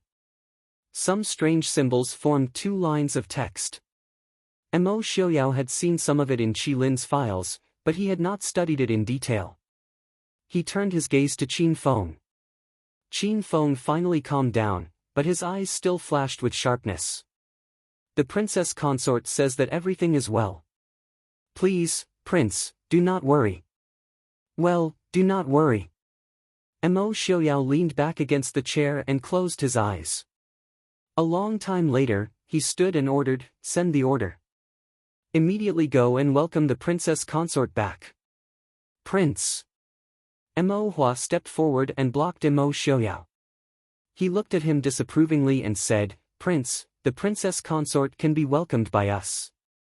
Prince, it is better for you to stay in Ruyang. Prince, today is the 15th. Qin Feng just remembered that today was the day of the full moon. The prince could not move as he pleased. He also quickly agreed, Commander Mo's words are reasonable. Prince, this subordinate requests to go and welcome the princess consort back. Mo Hua stepped forward and said, this subordinate is also willing to go. Mo Xiaoyao waved his hand and said in a low voice, enough. I know what to do. Send the order. We will depart in 15 minutes. Qin Feng, bring some people and follow I. Although he was worried about Mo Xiaoyao's health, he was overjoyed that Yi Li was safe. Qin Feng hesitated for a moment but still accepted the order and left. Outside the door, Zhuo Jing and the others who had rushed over after receiving the news were standing at the door. When they saw Qin Feng come out, they quickly went forward. Qin Feng nodded to the 3 of them and hurriedly left to handle the matter. Zhuo Jing and the others were also stunned. Their eyes shone with ecstasy. Lin Han's eyes could not help but turn red. However, he did not care. His face was full of joy that had not been seen for a long time. Early in the morning, Yi Li got up early to tidy up. Actually, Yi Li did not sleep well the entire night. Ever since Dr. Lin was taken away by Tanjiji, Yi Li did not hear any sound of him returning. Although she had only known Tanjiji for a few days, it was enough for Yi Li to understand how cruel this man's heart was. This caused Yi Li to worry about the old man who had saved her and her child's life. After sitting in the parlor for a while, Tanjiji walked in with Yi Li. Seeing that Yi Li seemed to be tired, he could not help but smile and say, what is it? Princess Ding did not rest well last night. We are about to leave Ruyang. Wang Fei is reluctant to leave. Yi Li frowned and asked, how is Dr. Lin? Tanjiji was slightly surprised. He looked at Yi Li and said with a smile, so Wang Fei is worried about him. Don't tell me that Princess Consort really has the so-called master-disciple relationship with my father? Yi Li looked at him calmly and said, although it has not been long, it is a fact that Dr. Lin has taught me medicine. Even if it is feelings of master and disciple, what is wrong with that? Tanjiji looked at Yi Li with a strange and mocking expression. He raised an eyebrow and said with a smile, speaking of which, Wang Fei really does not seem like someone from the imperial house. Right now, you can't even protect yourself, but Wang Fei still has the mood to care about someone you have just met? Yi Li sneered indifferently, Lord Tan, you can even give up the kindness of raising me for more than 20 years without batting an eye. You are indeed more like a member of the royal family than I am. You are indeed a descendant of the previous dynasty. Yi Li's words hit Tanjiji's sore spot. His expression instantly became ugly. He said coldly, since Wang Fei is ready, let us depart.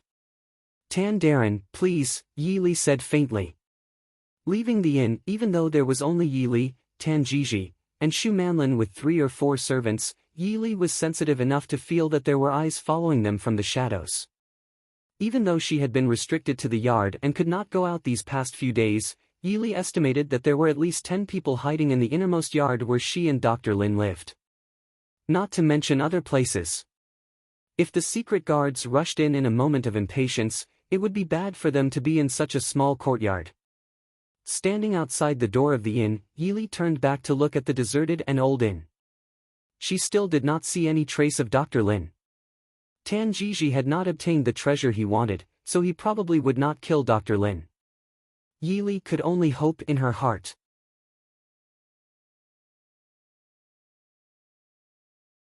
Chapter 401. As expected, the Mahist army passed by the town from time to time. They walked side by side in pairs. They didn't look like they were looking for someone, but more like they were patrolling. Tan Jiji also noticed this situation. He frowned and waved for Shu Manlin to help Yili onto the carriage by the side of the road. After a while, the slow carriage slowly moved out of the town. Shu Manlin sat opposite Yili and stared at her with an unfriendly expression.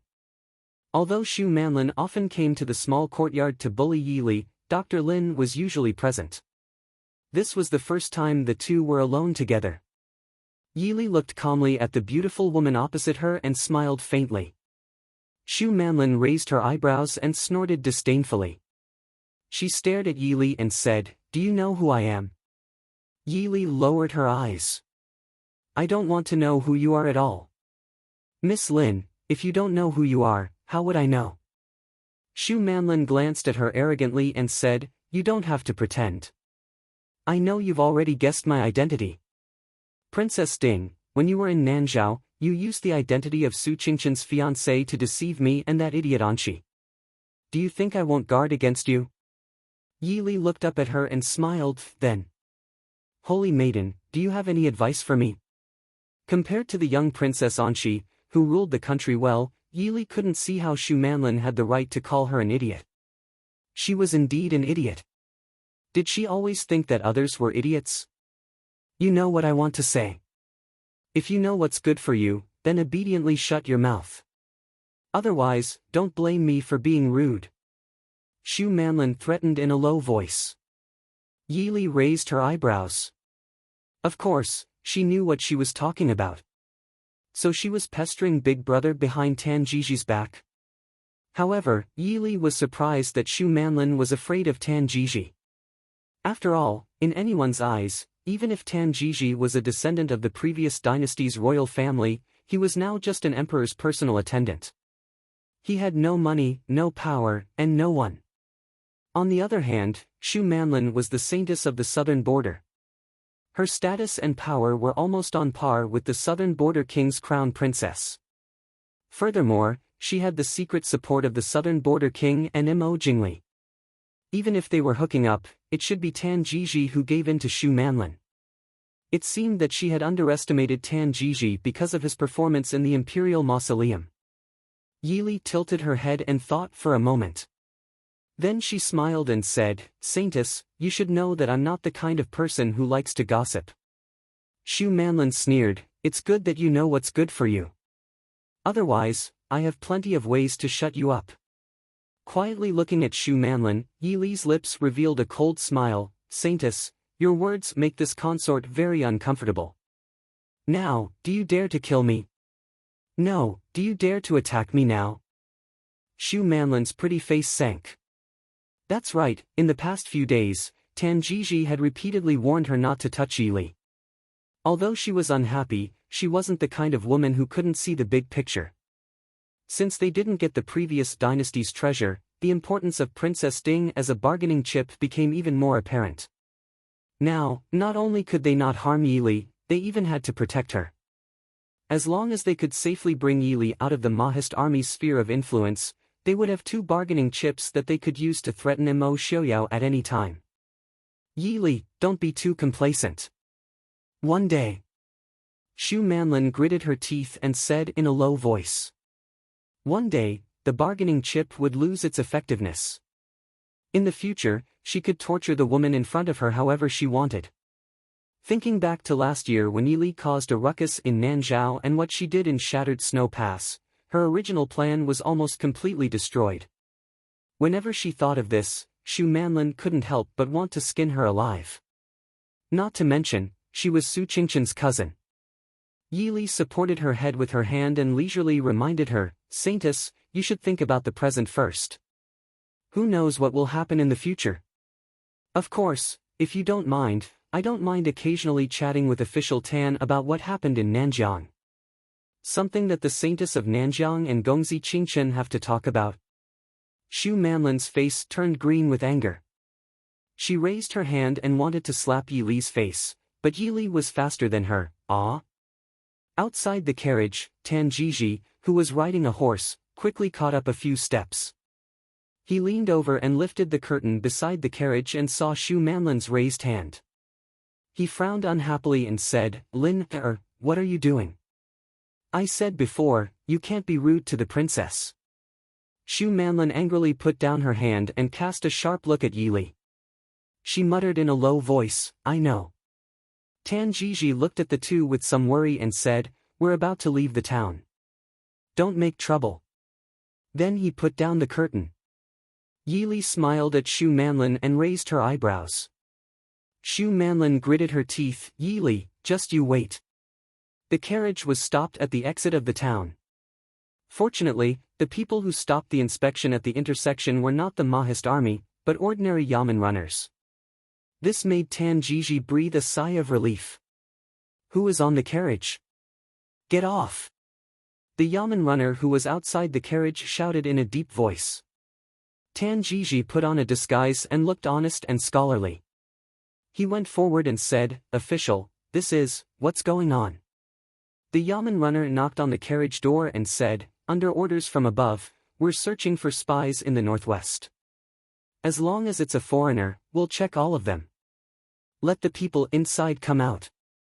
Tan Jiji looked embarrassed as he said, "Official, please forgive me. My family's wife is 7 months pregnant. It's really inconvenient.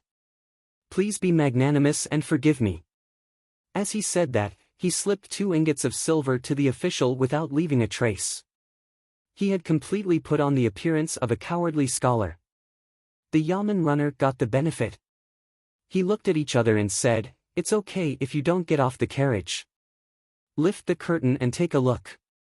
As he said this, he didn't care if Tan Jiji agreed or not. He went forward and lifted the curtain. He saw 2 young women sitting in the carriage. One of them had a young woman's hairstyle. Sure enough, she had a big belly. The other woman in blue was beautiful and moving. She smiled at him. The yamen runner was stunned and muttered in a low voice, "It's really a good fortune. In such a small place, there's actually such a beauty." Tan Jiji smiled carefully and said, "Official, can this young man leave now?" The yamen runner looked inside with some reluctance. Then he put down the curtain and waved his hand, "Go, go." "Thank you, official, thank you," Tan Jiji said happily. He quickly waved his hand and let the coachman drive the carriage out of the town. Once the carriage was out of sight, the arrogance on the faces of the bailiffs outside the town gradually faded. One of them asked, "How was it? Did you see it clearly?" The yamen runner who lifted the curtain to check frowned and said, "It's the princess consort." The princess consort said that the other party has a lot of people and there are people from Nanjiang. She told us to stay calm. Damn it! Seeing the princess consort pass by, the man next to him cursed in a low voice. His companion patted him on the shoulder and said, "Since he's been targeted by us, does he still want to take the princess consort and leave the northwest? This is indeed not the place to make a move. Now that the princess consort is pregnant, it's inconvenient for her to move. The woman in the carriage is also not a good person. What if she hurts the princess consort?"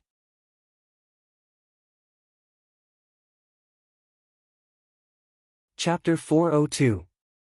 Leaving the small town, Tan Jiji clearly felt uneasy. He ordered people to speed up and rush to Feihong Pass without stopping. According to his original plan, there shouldn't have been any problems.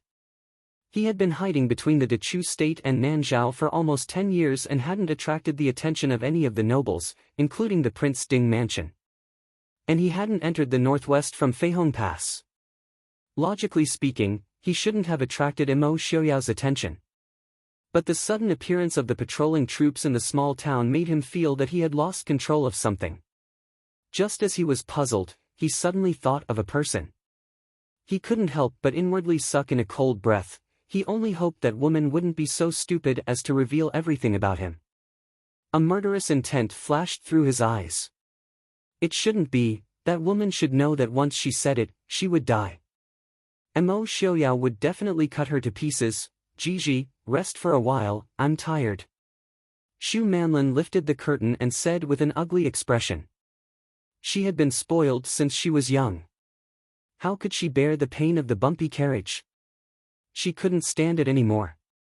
Adding on Yi Li's occasional sarcastic remarks, Xu Manlin, who had endured for a long time, finally couldn't hold it in anymore. Tan Jiji glanced at her. Her expression was ugly. He remembered that Yi Li was still pregnant and couldn't be too bumpy. After hesitating, he nodded and said, rest for an hour. Xu Manlin happily called out that Jiji was great. Then she jumped off the carriage, wanting to stretch her muscles. Tan Jiji raised an eyebrow and looked at Yi Li in the carriage. Wang Fei, do you want to come down for a walk? Yi Li's face was pale. Adding on the fact that she hadn't slept well, she looked even more tired. She shook her head and said, since we've stopped, I'll sleep for a while. Don't disturb me. Tan Jiji didn't care. He naturally hoped that Yi Li had fewer things to do. Without waiting for him to say anything, Xu Manlin had already pulled him to the foot of a tree. Jiji, go sit for a while and rest. It's so hot. I'm so tired. Tan Jiji was clearly very patient with her. He said in a low voice, since it's like this, you can also lean on me and sleep for a while. My successor is the best. In the afternoon, the horses grazed quietly in the woods. Under the shade of the tree, a pair of lovers sat together and rested. It was a quiet and peaceful picture. When Tan Jiji realized that something was wrong, he raised his head abruptly and suddenly realized that the silence in the forest was too strange. Unknowingly, a green-robed man appeared at the foot of a tree not far away. His black hair was like the clouds, and the silver dragon pattern on his green robe flickered luxuriously under the setting sun. The man's figure was thin, and his handsome face was covered with a silver half-mask, but it still couldn't hide the sickly paleness on his face. However, even if he just stood there quietly and raised his head slightly to look in their direction, he inadvertently revealed a natural noble aura that made people feel ashamed of their inferiority. But at this moment, what made Tan Jiji feel a chill in his heart was that no one in the forest, including the guard standing guard not far away, seemed to have seen the man at all. It was as if the overwhelming pressure he felt was a figment of his imagination. Emo Xiaoyao. Tan Jiji said in a deep voice, but he completely ignored the pressure on his body, and desperately flew towards the carriage not far away. The guards on the side seemed to have just realized that an unfamiliar man had appeared in the forest and hurriedly pulled out their weapons to meet him. Under the tree, the green-robed man frowned slightly. Clearly, he was very dissatisfied with the situation in front of him. He took a step forward and passed through the guards like a flowing cloud. His wide sleeves carried a bewitching bloody light as he also headed for the carriage. He stood farther than Tan Jiji, and his movement seemed slower than Tan Jiji's, but he hadn't arrived much later than Tan Jiji.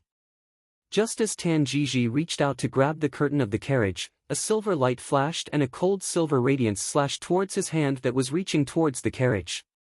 Tan Jiji gritted his teeth. Emo Xiaoyao. At this moment, he didn't have the energy to think about why Emo Xiaoyao would appear here. The only thing he could think of was to defeat the man in front of him. However, this was extremely difficult. Emo Xiaoyao was known as one of the 4 great experts in the world. Today, Mu Qingsong had always been known as the true #1 expert in the Chu state. After his attack failed, Tan Jiji flew back and roared, "Release the arrows." The forest was quiet, but there wasn't the expected sound of arrows piercing through the air. Tan Jiji's expression changed slightly. He stared closely at the green-robed man in front of him. However, he saw that Emo Xiaoyao didn't even look at him. He turned around and lifted the curtain of the carriage behind him. He looked at the woman in the carriage with a gentle and warm smile. Li, I've come to take you home. Xiaoyao. In the carriage, Yi Li stared blankly at the green-robed man who was smiling and reaching his hand out to her. The faint setting sun shone through the forest and onto his body. Through the faint light, Yi Li could clearly see that his face was even paler and thinner than before. She didn't know why, but Yi Li felt her heart ache. Before she could stop it, sparkling tears had already fallen from the corners of her eyes. Looking at the graceful woman in the carriage, his gaze fell to the tears falling from the corners of her eyes. Mo Xiaoyao's gaze suddenly became a bit panicked, but he still stubbornly reached his hand out to Yi Li. Is Li blaming Xiaoyao for coming too late? Yi Li's eyelids trembled slightly. Only then did she realize that she had already shed tears. She quickly wiped them away and reached out to the man outside the carriage. Mo Xiaoyao carefully carried her off the carriage, but he was unwilling to let go. It was as if the person in his arms would disappear as soon as he let go. Raising his hand, he gently lifted Yi Li's disguised face. It was still gentle and beautiful, but it was a bit different from her usual elegant face. Mo Xiaoyao took out a handkerchief from his chest and carefully wiped away the makeup that was covering her elegant face, revealing the originally familiar and beautiful face. Li. Looking at the person in his arms, Mo Xiaoyao's eyes were filled with gentleness and love. Li. I will never let you leave me again. Yi Li raised her head and was immediately met with those gentle and loving eyes. She suddenly felt that the cautiousness she had these days had disappeared without a trace. She just wanted to rest quietly in the man's arms. Gently nodding, she said, we will never be separated again. Yi Li sighed softly. Mo Xiaoyao's eyes lit up and he carefully held her in his arms. His handsome chin rubbed against her slender shoulder as he smiled and said, all right, it's a promise. We will never be separated again. Tan Jiji, who had been ignored, stared at the arrogant man and woman in front of him with an ugly expression. But when his gaze fell on the bodies of the guards who had fallen not far away, the anger in his eyes was quickly suppressed by him. The guards who had been secretly following them had not reacted yet. It was obvious that they had been controlled or eliminated before they had noticed. And just now, Mo Xiaoyao had arrived first, and even effortlessly got rid of several guards who were blocking his way. Just this skill alone was enough to make him arrogant. Tan Jiji had never underestimated Mo Xiaoyao and Dingguo Manor. Otherwise, he would not have carefully hidden behind Mo Jingqi for so many years and secretly manipulated everything, because he knew that once he exposed himself, what awaited him would be a fatal blow from Mo Xiaoyao.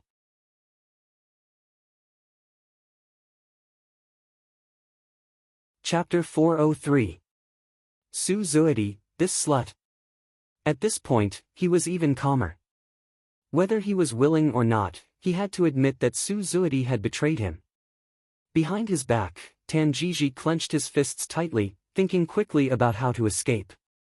This subordinate greets His Highness and Her Highness. After Qin Feng and the others dealt with the guards that Tan Jiji had secretly arranged, they waited in the dark for a long time, but they still didn't see the prince and princess consort summons. They couldn't bear it anymore and had to show themselves. Moreover, as they wished, they received a sharp glare from Mo Xiaoyao. Subordinate greets prince and princess. There were many people scattered in the forest, and they all saluted the two people. They seemed to be standing casually, but they completely blocked Tan Jiji's escape route. Seeing this, Tan Jiji's face changed, and finally calmed down.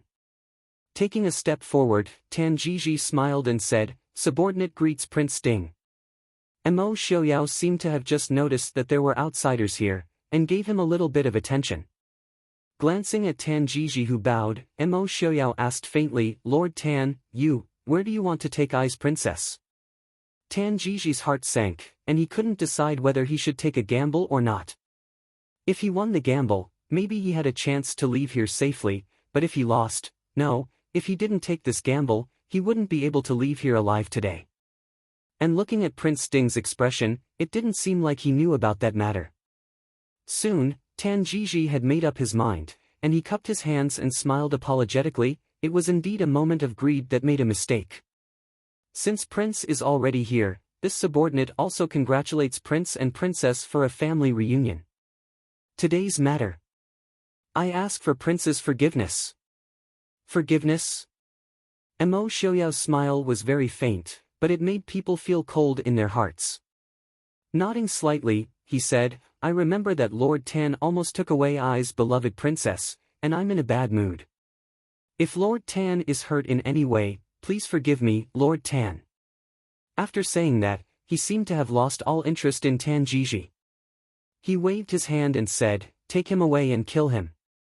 Tan Jiji's heart tightened. He hadn't expected Mo Xiaoyao to be so decisive. A thought flashed through his mind, and he said, Prince Ding, don't you want to know what His Majesty thinks? Mo Xiaoyao sneered, and lightly spat out a few words, Qin Feng, kill. With that, he bent down and carefully carried Yili, and turned to leave. Yili fidgeted uncomfortably as she was picked up in front of so many people. Mo Xiaoyao smiled faintly and said, Li, don't move. Yili frowned slightly, faintly feeling that there was something wrong with Mo Xiaoyao, but she couldn't tell what it was. But when she met his gentle eyes, she didn't know why, but she couldn't say anything. She could only let him hold her. Tan Jiji saw that he was about to leave, and knew that once Mo Xiaoyao and Yili left, he would die. Looking at Yili, who was in Mo Xiaoyao's arms, Tan Jiji suddenly said, Princess, don't you want to know how to cure Prince Ding's poison? Yili was startled, but Mo Xiaoyao didn't seem to care, and walked out of the forest. Tan Jiji said loudly, Princess, do you really not want to know where the falling jade flower is? Or do you think that the ice-fire lotus can cure Prince Ding's poison? Not many people knew that Princess Ding was secretly looking for the falling jade flower, and that she had a grudge with the Yanwang Chamber of Commerce's third master. Yili was startled, and said, Qin Feng, take him back. Mo Xiaoyao snorted, but didn't refute Yili's words. He carried her and walked out of the forest without looking back. Qin Feng and the others who were left behind watched Mo Xiaoyao's departing figure with ugly expressions. They hadn't even been able to say a word to Princess before they were taken away by Prince. But these days, they had been in an extremely delicate and dangerous atmosphere, and no one had the guts to stop Mo Xiaoyao and say anything important or unimportant. Waving his hand, he had people take Tan Jiji and Xu Manlin away. Qin Feng looked at Mo Hua, who was standing to the side with a hesitant expression, and asked, What's wrong? Mo Hua said in a low voice, Prince's body. Today was the day of the full moon, and in the past few months, Prince's illness had been acting up more and more seriously. Last month, on the day of the full moon, it started acting up at noon. According to Xin Yang's guess, Prince was definitely not feeling well now. But now... Qin Feng looked in the direction that Mo Xiaoyao had left in, and hesitated for a moment before saying, It should be fine, right? When it acted up, there was nothing else but pain. With Prince's willpower, there was basically no danger to his life. Moreover, any medicine was useless, so it didn't matter where Prince was now. The most important thing was that no one dared to disturb him now. I'll get people to protect Prince and Princess's safety. Mo Hua nodded. Although this was originally the responsibility of the Shadow Guard, Mo Hua also admitted that Qi Lin was better than the Shadow Guard. Leaning in Mo Xiaoyao's arms, Yili suddenly felt a sense of peace that she had never felt before. These days, although she appeared calm and composed on the surface, it was very inconvenient for her to move around after being pregnant for a few months. How could her heart really be at ease? Especially when he was with Tan Jiji, every casual joke he made was carefully calculated and considered. Now that she was completely relaxed, a wave of sleepiness suddenly surged up. Leaning against Mo Xiaoyao's chest, she felt a little drowsy. Xiaoyao, where are we going?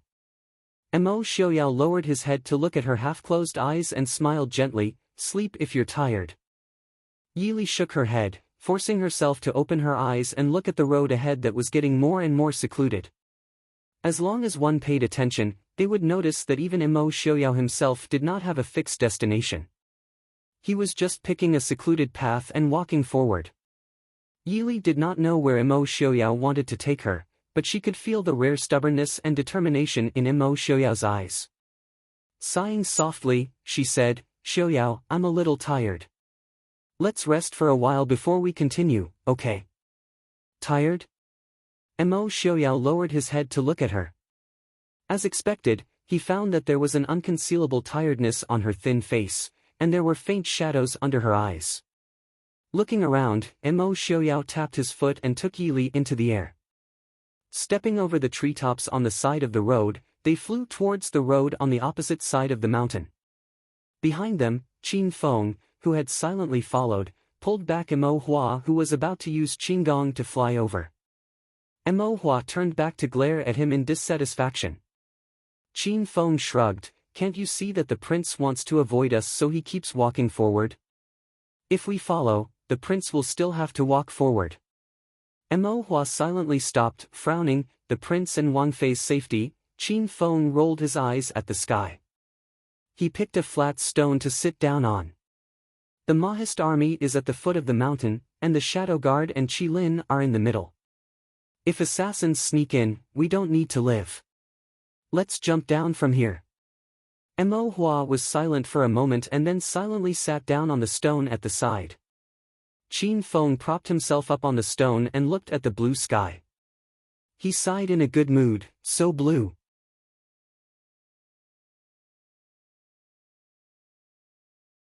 Chapter 404. Mo Xiaoyao turned around to look at the other side. He hugged Yi Li and turned into an even more secluded path.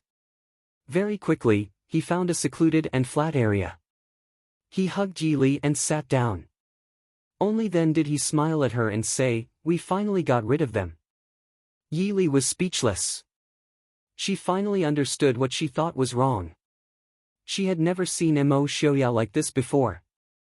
In the past, Mo Xiaoyao would occasionally tease her. After he succeeded, he would proudly smile at her. But that smile was always gentle and confident. Even if it was gentle, it still made people feel strong and at ease. But now, Mo Xiaoyao's proud smile had a trace of willfulness and recklessness. "Xiaoyao, what's wrong?" Yi Li frowned. She raised her hand to touch his pale face. "Sorry, I made you worry."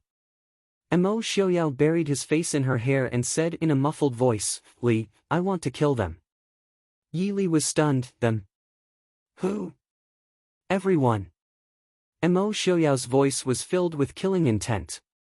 He tightly wrapped Yi Li in his arms and said, "Kill everyone, those who hurt Li Li, they all deserve to die.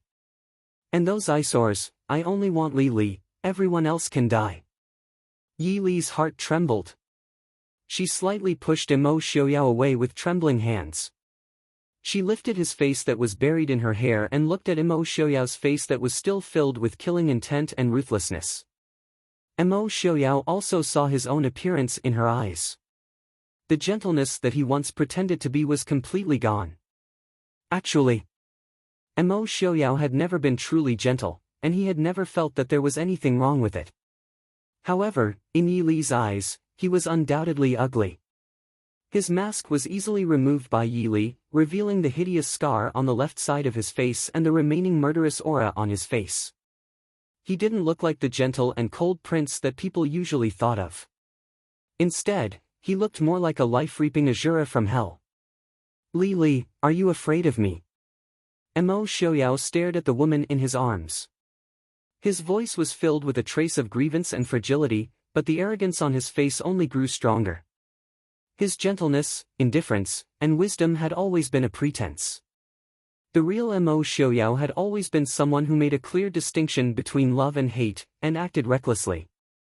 The Mo Xiaoyao of the past rode his horse around the capital in high spirits, using the long whip in his hand to punish the hedonistic scoundrels, and above, to punish the descendants of the imperial family. The treasured sword in his hand would slay gods and Buddhas if they tried to stop him. But the current Mo Xiaoyao, without that pretense, was covered in wounds and his heart was filled with resentment and killing intent. He was no longer the fiery and bright youth from before.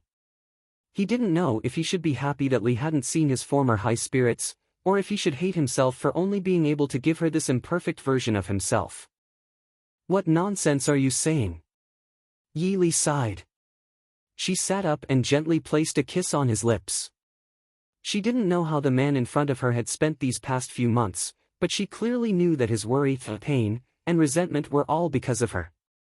Hugging his neck, Yi Li seriously looked at him and said in a low voice, "Xiaoyao, no matter what happens, I won't leave you. Here." She gently placed his hand on her round belly and said in a soft voice, "There is already our baby here. Xiaoyao, very soon, we will have a complete home." Mo Xiaoyao was stunned. In fact, from the very beginning, he hadn't noticed the child at all. Fortunately, he was too careful when holding Yi Li, so he didn't hurt the child. He stared blankly at his hand's already very big belly and felt the gentle movements of his hand from time to time. Mo Xiaoyao frowned. He once again held Yi Li in his arms and said unhappily, "I hate children. Li, I only want you." Yi Li blinked. Looking at the man in front of her who was acting like a child, she couldn't say a single word of anger. Mo Xiaoyao never hated children. When they were in love, he had also looked forward to the arrival of a child. Very quickly, Yi Li understood why he had such a reaction. It was because she was pregnant and couldn't move freely, which caused them to retreat slowly. Mo Xiaoyao blamed her falling off the cliff on the child. She helplessly comforted the man who rarely threw a tantrum. "I love him. He is our child." Mo Xiaoyao's body slightly stiffened. He raised his head again and stared at her. Yi Li looked at him with a puzzled expression and softly said, "What's wrong?" Mo Xiaoyao pursed his lips and didn't say anything. He just stared at her without letting go. Yi Li helplessly sighed. It was hard to guess the thoughts of a man who was throwing a tantrum. Mo Xiaoyao looked at her for a long time. His gaze moved to that round belly, and his eyes were filled with anger and jealousy. Yi Li was stunned. Thinking back to what she had just said, she couldn't help but smile. She reached out and raised Mo Xiaoyao's face to face her. Yi Li softly smiled and whispered in his ear, "Xiaoyao, I love the baby because I love his father more, do you understand?" In an instant, it was as if spring had returned to the earth. His originally gloomy eyes were filled with gentle starlight. Mo Xiaoyao lowered his head and fiercely kissed those sweet lips. He had never felt that there were such moving words in the world.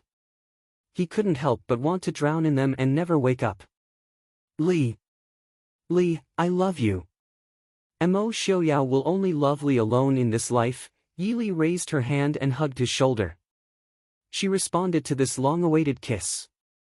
"I know. I also." Under the evening sun, on the quiet hillside, the two people who had been separated for a long time exchanged their love and longing for each other. Their lips and tongues intertwined, and their breaths became one. Mo Xiaoyao tightly held the gentle woman in front of him in his arms. Li, no one can take you away from me, Xiaoyao." The evening breeze gently blew, bringing a trace of coolness to the hot summer day. Yi Li opened her eyes and looked at the man who was hugging her and sleeping soundly on the hillside. She couldn't help but smile. They were both too tired. Two adults sitting here actually fell asleep without any warning. If their enemies knew about this, who knew how they would wring their hands and sigh. As soon as she moved, Mo Xiaoyao immediately opened his eyes. Li. Yi Li comforted him with a faint smile. "It's okay. If you're tired, then rest for a while. We'll go back later." Since it was already so late, it didn't matter if it was a little later. Mo Xiaoyao still frowned even in his deep sleep. Yi Li's heart ached slightly. Mo Xiaoyao closed his eyes again. He buried his face in Yi Li's arms and breathed in the familiar fragrance. His furrowed brows gradually relaxed. The familiar pain gradually spread from his leg to his entire body, but he didn't want to pay attention to it. Only after a few months did he realize that the monthly pain was nothing at all. Sometimes, he even looked forward to that kind of pain. Because only when he was in that kind of intense pain could he ignore the endless darkness and coldness in his heart. Only then could he suppress the crazy thoughts that wanted to destroy everything in his heart. Right now, it was very good, Yili lowered her head and gently flicked the leaves that fell on his shoulder. The afterglow of the setting sun shone on his black hair. Yili's hand paused for a moment, and her fingertips trembled slightly. She carefully touched his hair, and a wisp of gray leaked out from his jet-black hair. She raised her hand and gently stroked his hair. Her fingers were gradually dyed with a faint black color. Suddenly, her beautiful eyes were filled with tears, like a broken string of pearls sliding down her cheeks.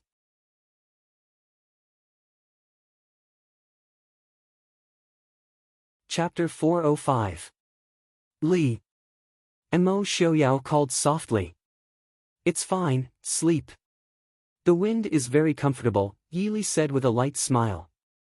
Drops of glistening tears fell silently and soaked the back of her hand. Riyang City was filled with joy. The reason was that Princess Ding, who had been missing for more than half a year, had returned safely. Not only had Princess Ding returned safely, even the 7-month pregnant little Shitzi was also safe in Princess Ding's belly. All of Riyang City was bustling as though it was a festival.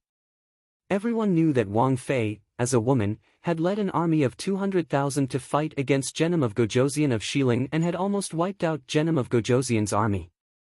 Now that Wang Fei and the little Shitzi had returned safely, wasn't the heavens protecting His Highness Prince Ding? In this kind of chaotic world, the common people rarely had the time to pay attention to the teachings of the saints. Whoever gave them a peaceful life, they would love and support that person. Now that the Dechu state was in chaos, the Northwest, which had been the first to experience the chaos of war, had become a place of peace. Most of this was due to the efforts of Wang Fei. Thus, Princess Ding's return naturally made the people happy. At the same time, it gave them more confidence in the future of the Northwest.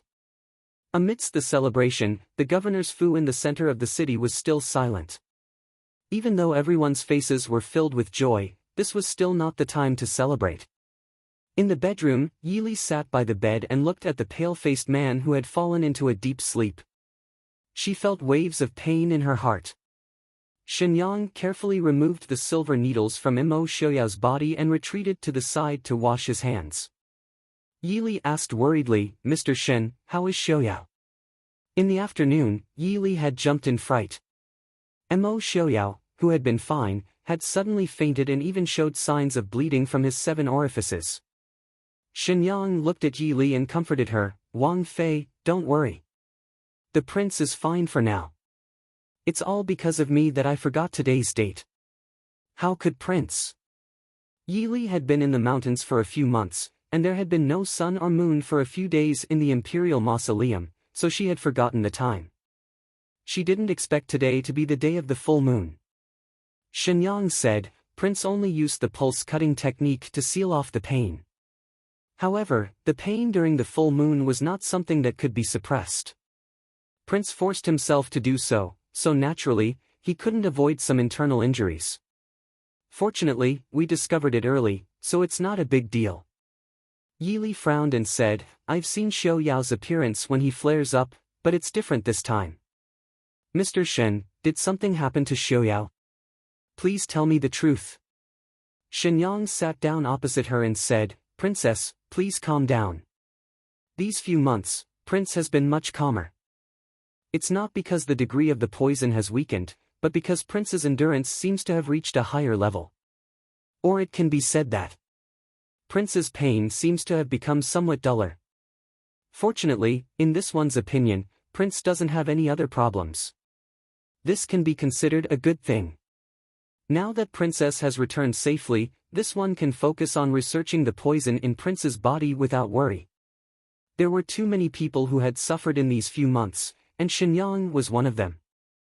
He couldn't lock himself in a quiet place to research medicine like he usually did, and he couldn't go out to search for precious herbs or seek out medical experts. Because he had to pay attention to Mo Xiaoyao's situation at all times to prevent any accidents from happening.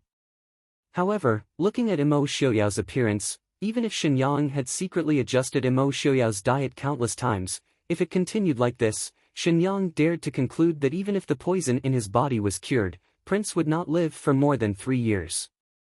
He would die of exhaustion. Now that Princess had returned, with her watching over Prince, it would be much easier to handle things. Yi Li nodded. She lowered her head to look at the sleeping face of the man on the bed. A trace of guilt and heartache flashed through her eyes. Many thanks, Mr. Shen. Go and rest. I'll watch over Prince here. Shenyang stood and raised his hands, saying, Princess's body is not well right now. You should find some rest. If there's anything, just have someone call this one. After sending Shenyang away, she waved away the servants in front of her. Yi Li sat by the bed and silently looked at Imo Xiaoyao's pale and handsome face. Her hand lightly brushed the long scar on the left side of his face. She sighed slightly. Xiaoyao, in the morning, when Yi Li woke up, she found herself in a slightly warm embrace. She couldn't help but start and raise her head to look at the bed not far away.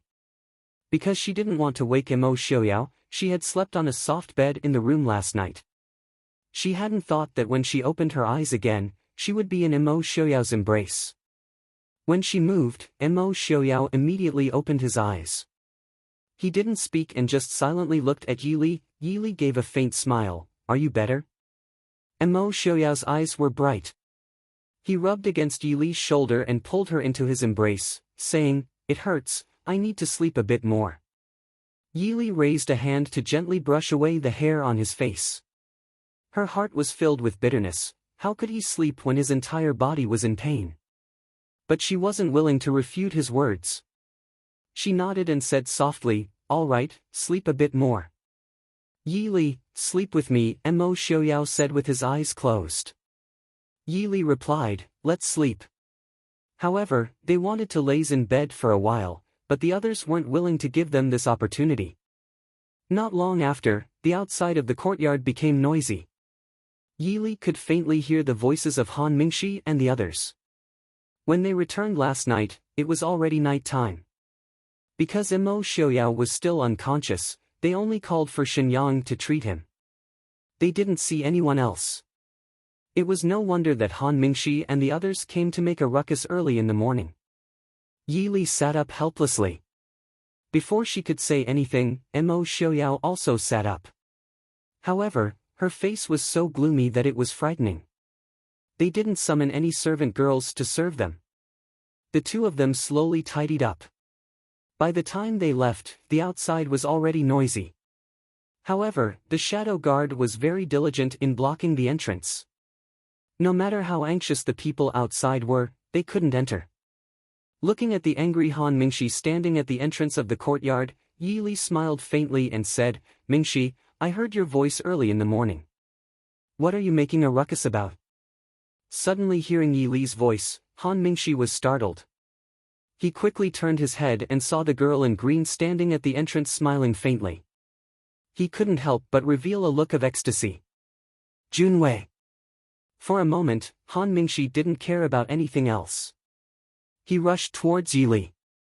However, although Han Mingxi's Qinggong was known as the best, there was someone faster than him. Imo Xiaoyao, who was beside Yi Li, didn't give him a chance to get close. He blocked Yi Li behind him and mercilessly sent a palm strike towards Han Mingxi. Han Mingxi jumped in fright.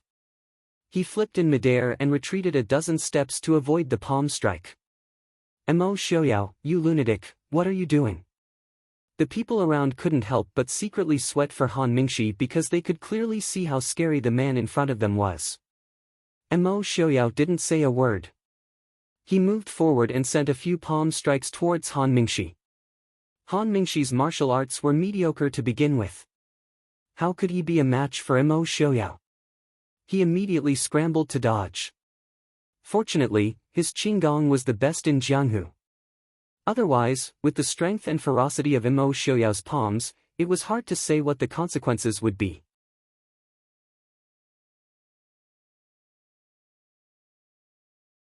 Chapter 406. Xiaoyao, what are you doing? Yi Li sighed helplessly. Was this considered being angry after waking up?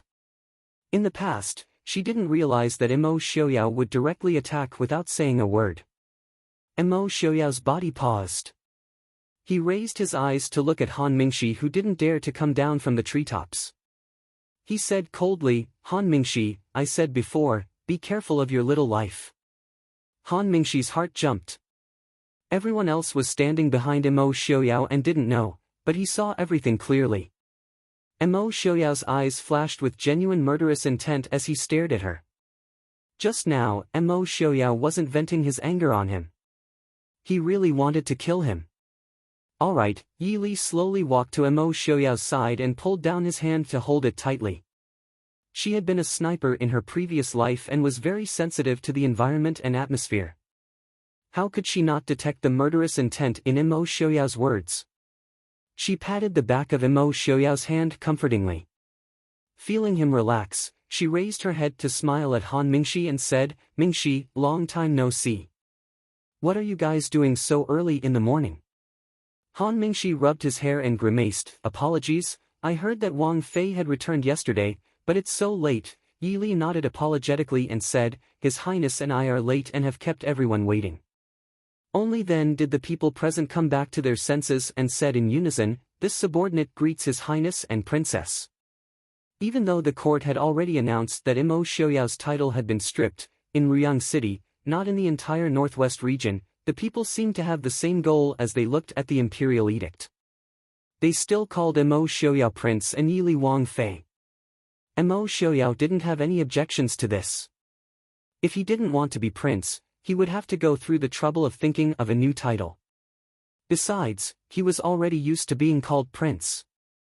At the same time, he was telling Mo Jingqi that if he, Mo Xiaoyao, wanted to become king, he didn't need anyone to confer him a title. Mo Xiaoyao's face was gloomy as he stared at his subordinates, causing their hearts to beat wildly.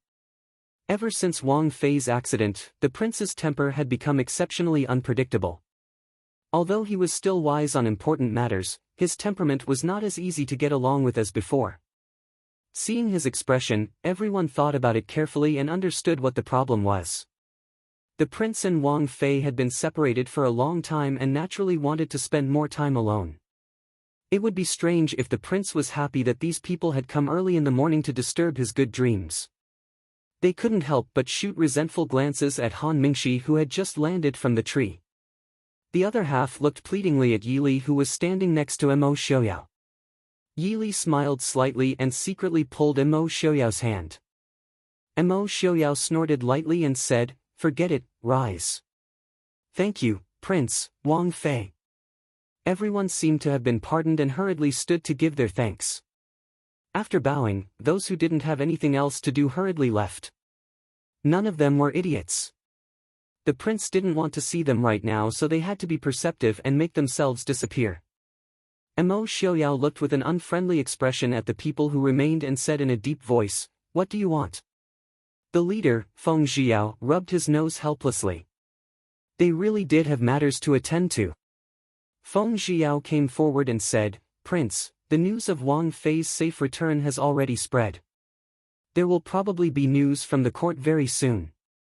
We need to quickly come up with a countermeasure. In addition, the officials have reported that the people of the city are preparing to hold a lantern festival to pray for Wang Fei and the little Shitzi in order to celebrate Wang Fei's safe return. Will Prince and Wang Fei attend at that time? When the court was mentioned, Mo Xiaoyao's expression darkened even more. He snorted lightly and said, Mo Jingqi isn't that fast. Don't worry about it for now. If they send someone here, just chase them out. Feng Zhiyao shrugged helplessly and didn't say anything else. Qin Feng came forward and said, Prince, Wang Fei, where are the two people that were brought back yesterday? When Tan Jiji was mentioned, Yi Li hurriedly asked, Did you find the Lin Dafu that I asked you to find yesterday?